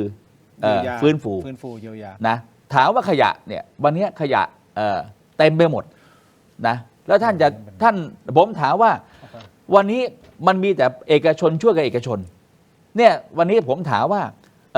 วันนี้ผมก็ไม่เห็นอะไรเลยที่ท่านสั่งไปเรื่องเวลานอกจากท่านลงไปอะไรไปกินข้าวกล่องมันก็เป็นเหมือนเดิมอีกอะจากตอนเผชิญสถานการณ์คือผัดข้าวพออันนี้มากินข้าวกล่องอีกใช่ไหมฮะที่ถามว่าท่านเป็นนายกท่านต้องทำยังไงท่านมี authority มากวันนี้ท่านต้องระดมเอกชนเอารถแมคโคร D4 D5 ต่างเพื่อจะโกยขยะเนี่ยออกจากพื้นที่ให้เร็วที่สุดแต่ว่าท่านพูดว่า7วัน14วันผมถามว่าไอการที่พูดเนี่ยมันดีมันไม่เป็นไรแต่ว่ามันไม่มีการขับเคลื่อนทีนี้คือถามว่าผมนี่เป็นคนพื้นที่ผมรู้นั้นวกมาเรื่องปัญหาชายแดนอีกนะไอ้ปัญหาชายแดนผมยอมรับว่ายังไงก็ดีกว่ารัฐบาลที่แล้วนะครับเห็นตรงกันอันนี้ผมเห็นตรงกันดีกว่านี่แล้วถูกต้องแต่ทีนี้ว่าวันนี้นะครับมันเป็นโอกาสของเราแล้วถูกไหมครับเพราะฉะนั้นวันนี้เนี่ยครั้งนี้มันควรต้องจบได้แล้วเราต้องทำให้อะไรครับกัมพูชาเขาผวาเราเลยรู้ว่าไม่กล้าแย้มกับประเทศไทยแล้วถามว่าอะไรครับวันนี้กัมพูชาไม่มีเครื่องบินเรามีเครื่องบินรบถูกไหมครับแต่การบังคับบัญชาเนี่ยอยู่ที่นายกรัฐมนตรีเป็นผู้สั่งการนะครับกองทัพเนี่ยเขามี authority พร้อมอยู่แล้วนะเพราะฉะนั้นวันนี้นะครับคาสิโนเป็นแหล่งท่อเลี้ยงเขานะต้องทิ้งบอมให้หมดนะครับ2นะครับอาวุธยุทโธปกรณ์เขาวันนี้ต้องกวาดให้ราบเพราะว่าอะไรครับเราเนี่ยมีแสนยุทธภาพมากเขาเยอะแยะเพราะนั้นวันนี้นะถ้าเราเบ็ดเสร็จนะเหมือนที่อาจารย์บอกว่าวันนี้จรวดเขาเหลือไม่กี่ลำเหมือนที่อาจารย์จ้าบอกวันนี้เราต้องทิ้งระเบิดให้หมดนะเพื่อไม่ให้มันมีอาวุธอะไรมาสู้กับเราเลยถูกไหมครับถ้าหาเราจะได้มาขาขาดนะชาวบ้านจะได้มาถูกยิงถูกไหมครับวันนี้ต้องเจ็บแต่จบโอเคอันนี้มุมของท่านโจ้คือเจ็บแต่จบทีเดียวผมฝากทีเดียวว่าขณะเดียวกันนะครับความชอบธรรมเนี่ยอันนี้นายกต้องช่วยอะไรครับช่วยเรื่องการทูต คือขณะที่เราลบเนี่ยความชอบธรรมมันต้องเกิด นายกก็ต้องเดินเวทีในต่างประเทศ เพื่อจะชี้แจงให้ UN นานาชาติเขารู้ว่าเฮ้ยเราเนี่ยไม่ใช่ไปถล่มเขานะ ต้องเป็นท่านนายกหรือว่าเป็นรัฐมนตรีว่าการกระทรวงการต่างประ ต้อ เท ง ศได้ นายกบวกรัฐมนตรีว่าการกระทรวงการต่างประเทศ โอเค ถูกไหมครับ โอเค นายกเนี่ยต้องเดินถูกไหมครับแต่ว่านายกต้องขับเคลื่อนอ่ะ โอเค ใช่ไหมครับโดยเฉพาะท่านเก่งภาษาอังกฤษแล้วนี่ อ่า แต่ว่าไม่ใช่ภาษาอังกฤษแบบที่ท่านพูดนะ อะไรเนี่ยยูโนไอ้ลิตเติ้ลโกอะไรไม่ใช่อย่างนั้นนะ โอเค ไอ้ถ้าอย่างเงี้ยชื่อใช้ไม่ได้ โอเค ถูกไหมครับวันนี้ท่านต้องทีนี้ผมถามว่ารัฐมนตรีศรีอาศักดิ์เนี่ย ฮะ ท่านเก่งอยู่แล้ว อ่าฮะ แต่นายกต้อง ต้องประกบ ต้องประกบ หมายถึงว่าท่าน ต้องเป็นหัวหน้า ต้องเป็นหัวหน้าโอเค ต้องเป็นหัวหน้าถูกไหมครับไอ้ถ้าหารลกกันไปถ้าไอ้กวาดก็กวาดกันไป แต่นายกต้องใช้ศักยภาพทำให้ต่างประเทศเขาต้องพูดเลยว่าเฮ้ยไทยที่ต้องออกอาวุธหนักขนาดนี้เนี่ยเพราะกัมพูชามันรังแกเรามันรังแกไทย โอเค ถูกไหมครับอันเนี้ยนายกต้องเป็นหน้าที่ของนายก โอเค แต่นายกไม่ต้องไปผัดข้าวที่แนวชายแดนอีกนะ โอเค ไม่ใช่ไปผัดข้าวอีกนะ แหมท่านโจ๊กก็จะมีเหน็บนิดนึงเหน็บนิดนึงโอเคโอเค โอเคนะ โอเคเข้าใจประเด็นแล้วครับ อาจารย์ อาจารย์ทรงฤท อาจารย์ทรงฤทธิ์ ธิ์เรากลางๆเนอะเรากลางๆเนอะเรากลางๆ เรา เอาเป็นว่า กลางๆ ก่อนที่จะฟังอาจารย์ทรงฤทธิ์เพราะว่าผมจะถามคำถามอีกหนึ่งคำถามเกี่ยวกับเรื่องของประสาทตาควายนิดนึงเดี๋ยวให้อาจารย์ทรงฤทธิ์แสดงความคิดเห็นผมขออนุญาตนะฮะ โอเคครับ ท่านโจ๊กครับขออนุญาตนะครับขออนุญาตนะฮะขอมอบของก่อนนิดนึงนะฮะคุณผู้ชมครับ ขอบคุณครับ นี่นะครับคุยกันมานานนะฮะขอขอบคุณเม็ดอมซิงค์พลัสผลิตภัณฑ์ไมบาซินจากเกรเตอร์ฟาร์มาครับมี3สูตรที่มีคุณประโยชน์จากวิตามินหลากหลายชนิดครับเม็ดอมซิงค์พลัสวิตามินซีและโคคิวเทนกลิ่นองุ่นมะนาวเม็ดอมซิงค์พลัสลูทีนและบิวเบอรี่กลิ่นแบล็คเคอร์เรนต์เม็ดอมซิงค์พลัสเบต้ากลูแคนกลิ่นสตรอเบอรี่นะครับซิงค์มีส่วนช่วยในการทำหน้าที่ของระบบภูมิคุ้มกันและกระบวนการต่อต้านอนุมูลอิสระ ถ้าเจ็บคอไอหรืออยากเสริมภูมิคุ้มกันนะครับเลือกไมบาซินจากเกรเตอร์ฟาร์มาหาซื้อได้ที่ร้านสะดวกซื้อซุปเปอร์มาร์เก็ตและร้านขายยาทั่วประเทศไมบาซินจากเกรเตอร์ฟาร์มาก้าวสู่60 ปีอย่างมั่นคงและยั่งยืนนะฮะขอบคุณมากๆนะครับไมบาซินที่อยู่เคียงข้างถกไม่เถียงนะครับขอบคุณมากๆเลยนะครับของดีนี่นะฮะไมบาซินเม็ดอมซิงค์พลัสขอบคุณมากๆเลยนะครับต่อกันที่ยาดมสมุนไพรครับอาจารย์สมฤทธิ์ครับเราคนกลางๆเนาะเราต้องโดนอาจารย์ธนพรฮะขออนุญาตนะครับขอบคุณครับท่านโจครับนี่นะฮะยาดมสมุนไพรตรามังกรทองสูตรดอกไม้หอมได้รับรางวัล Premium Herbal Products ผลิตภัณฑ์คุณภาพปี 2568 นะครับจากกรมการแพทย์แผนไทยและการแพทย์ทางเลือกบรรเทาการวิงเวียนศีรษะหอมเย็นชื่นใจจากอ้วยอันโอสถนะครับแต่ที่เรามอบให้ตรงนี้คือสูตรดั้งเดิมออริจินอลเลยนะครับเนี่ยกล่องสีฟ้าแบบนี้นะครับส่วนดอกไม้หอมจะเป็นกล่องสีฉลากสีชมพูกล่องสีดำนะครับขอบคุณมากเลยครับอ้วยอันโอสถที่อยู่เคียงข้างถกไม่เถียงนะครับต่อกันที่ Seagull Electric เครื่องใช้ไฟฟ้าขนาดเล็กที่ตอบโจทย์ทุกการใช้งานทำได้ทั้งเมนูร้อนเย็นครบจบในเครื่องเดียวเครื่องปั่นร้อนเย็น Silent Pro เทคโนโลยีเสียงลดเสียงรบกวน2 เท่าเลยนะครับ Digital Control ควบคุมการทำงานได้อย่างแม่นยำและเพื่อผลลัพธ์ที่สม่ำเสมอนะครับขอบคุณมากๆเลยนะครับและจาก Seagull Electric นะครับนี่อยากให้ทั้ง3ท่านได้ดูครับ อันนี้ท่านโจครับอันนี้คือนะฮะอันนี้คือเครื่องปั่นสมูทตี้แบบพกพาครับนี่ของ Seagull Electric นะครับอาจารย์สมฤทธิ์ครับขออนุญาตนะครับมอบให้แบบพกพาเจ๋งมากนะฮะเสียบสายชาร์จ USB สีเทาด้วยเหรอ เสีย ไม่ใช่กระบวนการเทาใดๆทั้งสิ้นนะครับ ต่อกันที่กรดไหลย้อนครับถ้าท่านมีกรดไหลย้อนต้องวันเกิดนะครับยาบรรเทาอาการแสบร้อนกลางอกอาหารไม่ย่อยเนื่องจากกรดไหลย้อนอย่าลืมนะฮะยาสามัญประจำบ้านถ้าท่านมีกรดไหลย้อนต้องวันเกิดครับยาบรรเทาอาการแสบร้อนกลางอกอาหารไม่ย่อยเนื่องจากกรดไหลย้อนโดนตัวนี้เข้าไป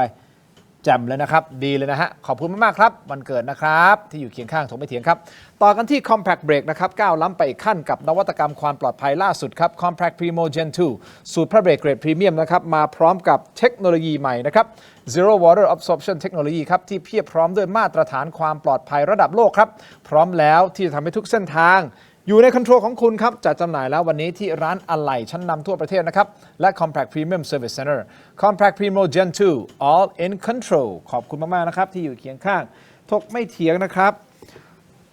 ขอบคุณครับส่วนอันนี้ฮะผมบอกได้เลยฮะอาจารย์จ๊ะครับ ต้องยกให้ผมเลยนะเนี่ย ต้องยกให้อาจารย์จ๊ะเพราะอาจารย์จ๊ะใช้พลังเยอะ พลังเยอะ นั่นแรงเยอะแล้วบางทีอาจจะมีท้อง โอ้ อืด ขอบคุณมากครับอันนี้ ขออนุญาตนะอาจารย์จ๊ะ ยาธาตุน้ำขาว อาจารย์สมฤทธิ์ครับ เหมือนกัน ยาธาตุน้ำขาว ขอบคุณครับ 49 บาท ฝาสีฟ้าตราห่านคู่มาตรฐานสากลครับคุณผู้ชม หาซื้อง่ายตามร้านขายยาแผนปัจจุบันทั่วไป ราคาเพียง 49 บาทเข้าถึงง่ายจาก HK Pharmaceutical นะครับ อย่าลืม ยาธาตุน้ำขาว 49 บาท ฝาสีฟ้าตราห่านคู่นะครับ เข้าถึงง่ายจริงๆเลยครับ ขอบคุณมากๆเลยนะครับ ต่อกันที่นวัตกรรมใหม่เนี่ยครับ นี่คือนวัตกรรมใหม่จาก Bentrek Tri-Screen นะครับ จอเสริมสุดล้ำที่สามารถทำงานพร้อมกันได้ถึง 4 หน้าจอในเวลาเดียวกัน ด้วยความคมชัดระดับ Full HD นะครับ และการเชื่อมต่อที่ง่ายสุดๆครับ เพียงเสียบสาย USB Type C ก็พร้อมใช้งานได้ทันทีและน้ำหนักเบาด้วยนะครับ พกพาสะดวกกดเข้าไปที่หน้า Facebook Tero Digital นะครับ อย่าพลาดตอนสั่งซื้อนะฮะให้ใส่โค้ดนี้ด้วยนะครับ Let's Play AI Let's Play AI นะครับรับส่วนลดทันที 2,000 บาทนะฮะโค้ดนี้ใส่เข้าไปเลยนะครับ Let's Play AI รับส่วนลดทันที 2,000 บาทนะครับขอบคุณหลาย ๆ นะครับ ต่อกันที่นิดนึงฮะกลับมาแล้วพร้อมกับความยิ่งใหญ่โอ้โห หนักกว่าเดิม หนักแฮะท่านรองครับ อันนี้ไปซักฟอก ตะฟอก ไม่รู้ซักฟอกอะไรนะฮะ ตะฟอก อาจารย์ทรงฤทธิ์ครับขอบคุณครับ อาจารย์จ้าฮะ ครับผม อันนี้ คุณยกไหวเปล่า เผื่อเอาละ ส่งวิทย์ เผื่อรัฐ มีการส่งผ่านพลัง เผื่อซักฟอกรัฐบาล ไม่แน่ใจนะอาจารย์ทรงฤทธิ์บริษัทสะดวกสะอาดปลอดภัยจำกัดคือผู้ผลิตผงซักฟอกแบรนด์ไทยแท้ที่อยู่เบื้องหลังสินค้าคุณภาพในร้านค้าชั้นนำมากมายนะครับไม่ว่าจะเป็นแบรนด์คุ้มค่านะฮะ Clean Action ของ 7-Eleven และ Lotus นะครับแบรนด์แชมป์ของ CJ Express แล้วก็ Clean D ของ Big C นะครับและแน่นอนครับเรามีก้อนดับกลิ่นโถปัสสาวะชายด้วยนะครับแอปดีไซน์สวยห้องน้ำหอมนะครับสนใจสั่งซื้อหรืออยากผลิตผงซักฟอกในแบรนด์ของตัวเองติดต่อได้ทุกช่องทางนะครับที่ชื่อว่า Thai Detergent นะครับมีคุณผู้ชมทักมาบอกว่าขายเก่งเกิน คุณก็ต้องซื้อเก่งเกิน เพราะฉะนั้นไปที่ YouTube ของเรานะครับ มีตะกร้าตรงนี้ฮะสัญลักษณ์ตะกร้าขออนุญาตแสงเต็มสัญลักษณ์ตะกร้านี้กดเข้าไปปุ๊บสามารถเลือกช้อปปิ้งได้นะสินค้าต่างๆที่อยู่ใน Tero Digital ของเรานะครับหนึ่งในนั้นคือแฮนด์ครีมครับชนอโรมาทิก CHOL นี่คือครีมทามือสูตรน้ำมันหอมระเหยนะครับเป็นน้ำมันหอมระเหยแท้ที่ใส่เข้ามาในครีมทามือนะฮะไม่เหนียวเหนอะหนะไม่มันนะครับฟื้นฟูครับมือพังซ่อมได้นะฮะลดริ้วรอยมีไฮยาลูรอนิกนะฮะมีดอกพิโอนี่แล้วก็มีสารสกัดต่างๆมาจากธรรมชาติล้วนๆแท้ๆเลยนะครับปกติผมขายอยู่ที่ห้างสรรพสินค้าศูนย์การค้าชั้นนำไม่ว่าจะเป็นไอคอนสยามเซ็นทรัลเวิลด์นะเอ็มคอร์เทียรวมถึง King Power ด้วยนะครับแล้วผมมี SKU หลากหลายประมาณสัก50 SKU นี่คือหนึ่งในนั้นเท่านั้นนะฮะสำหรับครีมทามือเป็นตัวที่เปิดใจง่ายๆคุณผู้ชมเข้าไปที่นะShopee ก็ได้ TikTok ก็ได้นะฮะ Lazada ก็ได้รวมถึง Facebook นะครับหรือว่าเนี่ยช้อปปิ้งในของ YouTube Shopping ของเรานะลองเปิดใจดูครับเป็นครีมทามือใครที่ใช้ครีมทามืออยู่แล้วนะครับราคานะคุ้มค่าจริงๆฮะลองเข้าไปดูนะครับเป็นน้ำมันหอมระเหยแท้ในครีมทามือนะครับของดีฮะของดีครับขอบคุณมากๆเลยนะครับที่สนับสนุนพวกเรานะฮะหาค่าเทอมให้ลูกด้วยนะครับขอบคุณมากครับอาจารย์ผมถามคุณผู้ชมนะว่าคิดว่าการปะทะรอบนี้จะจบเร็วหรือลากยาวท่านบิ๊กโจ๊กบอกว่าให้มันจบในทีเดียวคือนี่คือโอกาสทองของเราแล้ว ในการที่จะจัดการทุกอย่างแล้วทุกอย่างมันลิงก์เพราะท่านบิ๊กโจ๊กเคยออกมาพูดขยับเรื่องของสแกมเมอร์เรื่องของต่างๆถูกต้องไหมฮะอาจารย์จ้าเราก็เคยพูดถึงเรื่องนี้อาจารย์ทรงฤทธิ์เช่นเดียวกันแต่คราวเนี้ยคำถามก็คือว่าจากการสู้รบครั้งนี้ปราสาทตาควายในมุมของอาจารย์เราสามารถที่จะกลับเอาเข้ามาได้ไหมเอานี้ผมสเปซิฟิกเลยนะคือถ้าใช้กำลังไปยึดเราได้อยู่แล้วนะครับนั่นหมายความว่าก็ต้องใช้คำว่าถ้าชนะศึกเนี่ยเราชนะแน่นอนแต่เราจะชนะสงครามหรือเปล่าโอเคนะฮะคือศึกมันก็คือส่วนประกอบหนึ่งในสงครามซึ่งมันมีหลายประเด็นอยู่ในนี้นะฮะแล้วก็ที่ผมพูดเสมอก็คือว่าเราอยู่ในเกณฑ์มาตรฐานสากลเรายึดโยงกฎกติกาสากลซึ่งเป็นสิ่งที่เราทำมาโดยตลอดก็ยึดโยงอันนี้ต่อไปนะครับแล้วก็ในบางครั้งเนี่ยเราไม่จำเป็นที่จะต้องเฟกนิวซึ่งเราก็ไม่เคยทำนะฮะมันก็คือมาตรฐานที่เราทำผมถึงบอกไงฮะว่ามันถึงเกิดอย่างที่เจนีวาเห็นไหมฮะทั้งโลกหรือแม้กระทั่งประชุมรัฐสภาสากลเนี่ยทั้งโลกก็หนุนเรื่องสแกมเมอร์นี่คือเราเป็น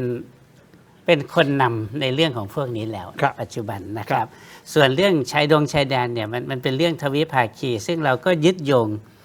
กัมพูชาไว้อยู่แล้วนะฮะเขาพยายามจะออกนอกลู่นอกทางออกไปหา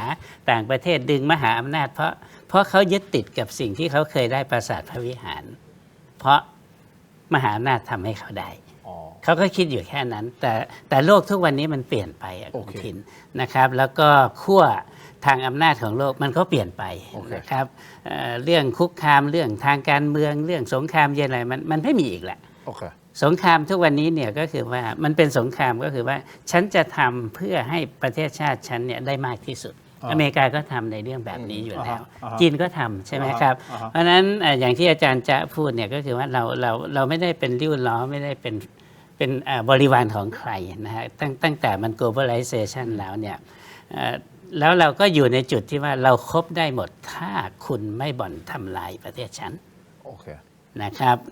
อีกจุดหนึ่งอยากให้คนไทยเห็นนะครับก็คือในเวลาที่พระบาทสมเด็จพระเจ้าอยู่หัวกับพระบรมราชินีเสด็จจีนนี่คือสัญลักษณ์ที่ทั้งโลกได้เห็นว่าประเทศถึงเราจะมีแค่70 ล้านเรายังสามารถบาลานซ์อำนาจของขั้วอำนาจในโลกนี้ได้ท่านสีจิ้นผิงเนี่ยพูดเพราะมากนะฮะรัชกาลที่10พระองค์ก็ตรัสในสิ่งที่ทุกคนชื่นชมในสิ่งที่เห็นนะฮะแล้วซอฟต์พาวเวอร์ที่แท้จริงเราจะเห็นจากพระบรมราชินีเมื่อสัปดาห์ที่แล้วผมไปประชุมที่เขาใหญ่คนจีนกลับมาแล้วนะใช่ครับตอนนี้ต้องบอกว่า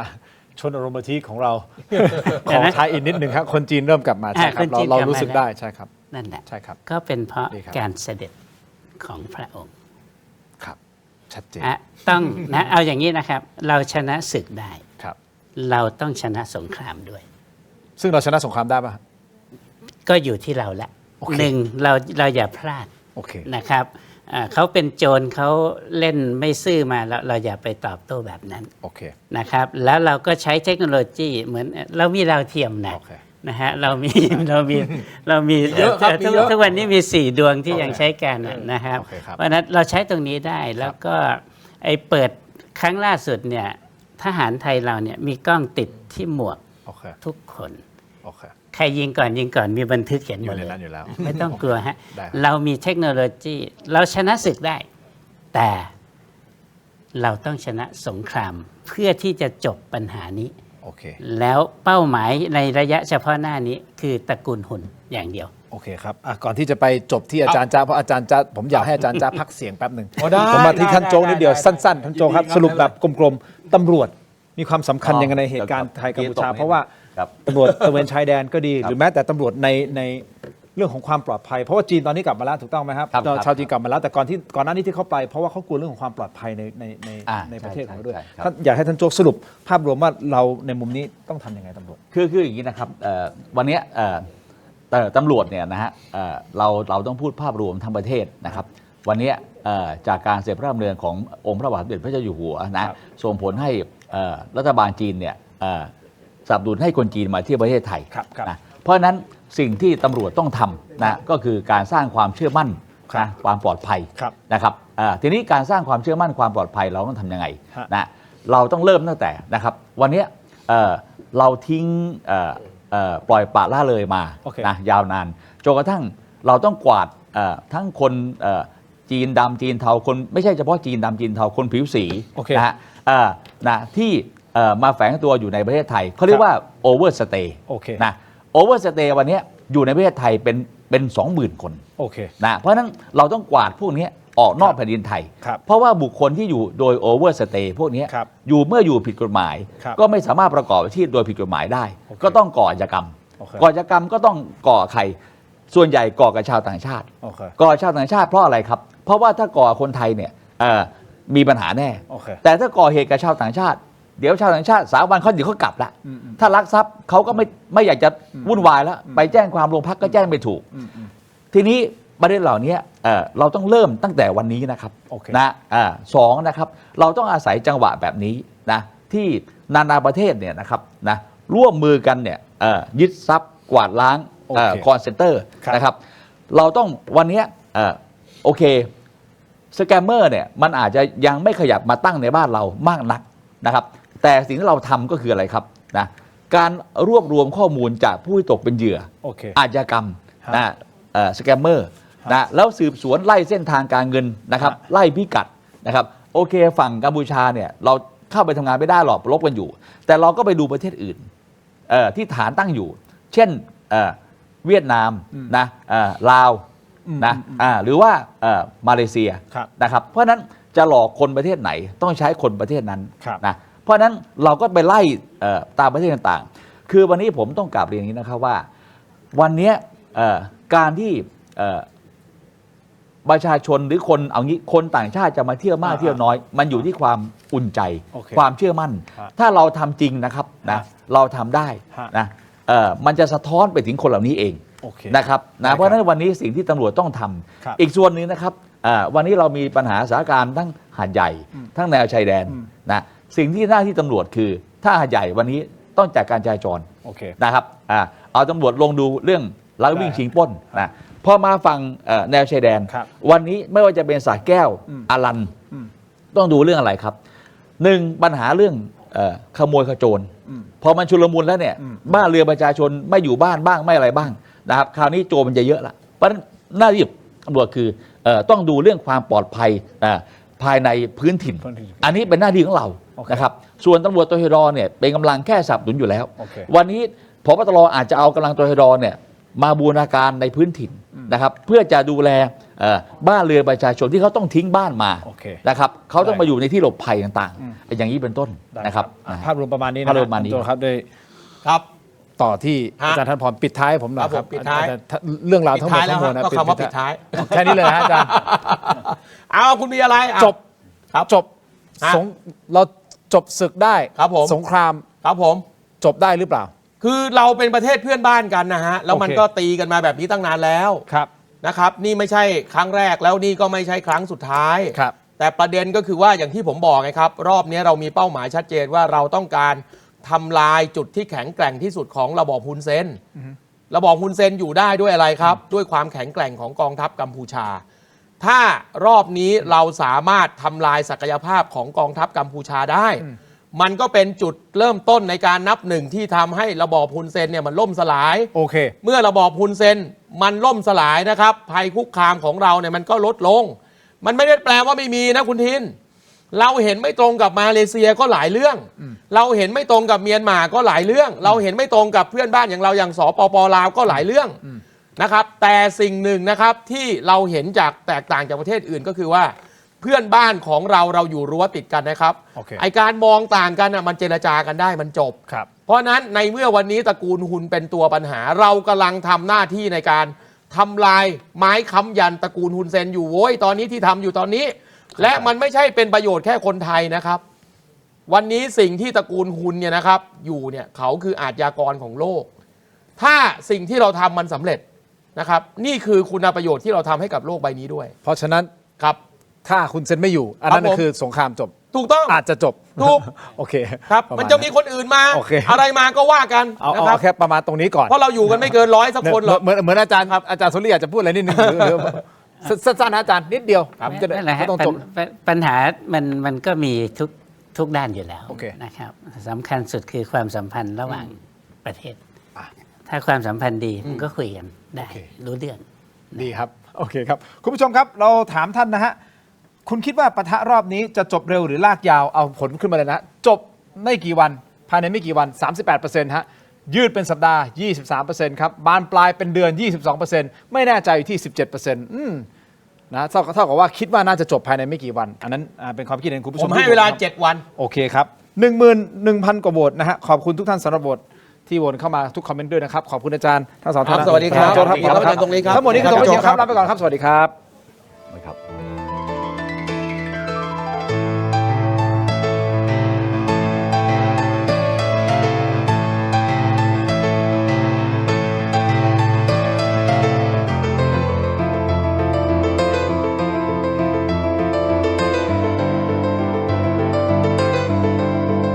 หากคุณไม่อยากพลาดถกไม่เถียงตอนเด็ดๆและไม่อยากพลาดเทคนิคความรู้แนวทางในการต่อสู้กับปัญหาที่สักวันหนึ่งอาจจะเกิดขึ้นกับคุณก็ได้นะครับอย่าลืม กดไลค์กดแชร์กด Subscribe กดกระดิ่งช่องเทโรดิจิทัลนะครับเป็นกำลังใจให้กับถกไม่เถียงด้วยครับมีคุณผู้ชมถามเข้ามามากมายนะครับว่าถกไม่เถียงมีวิธีการร้องทุกข์อย่างไรเรามีขั้นตอนง่ายๆดังต่อไปนี้ครับเริ่มต้นจากสแกน QR Code นี้เลยครับจากนั้นนะครับท่านก็เข้าสู่หน้า Inbox ของรายการถกไม่เถียงเพียงท่านกดคำว่าเริ่มต้นระบบอัตโนมัติจะส่งลิงก์ที่ทีมถกไม่เถียงสร้างขึ้นมาให้แก่ท่านนะครับรับรองว่าเป็นลิงก์ที่ปลอดภัยกดเข้าไปได้เลยครับเมื่อเข้าไปถึงหน้านี้นี่นะฮะแค่นี้นะครับท่านก็พิมพ์เรื่องราวร้องทุกข์มาได้เลยนะครับแต่ผมมีทริค3ข้อสำหรับการร้องทุกข์เข้ามาในรายการถกไม่เถียงนะครับ 1. เขียนเรื่องราวร้องทุกข์ของท่านให้ละเอียดชัดเจนและสรุปโดยง่ายที่สุดนะครับข้อที่ 2 เขียนชื่อเบอร์โทรของท่านให้ครบถ้วนสมบูรณ์ที่สุด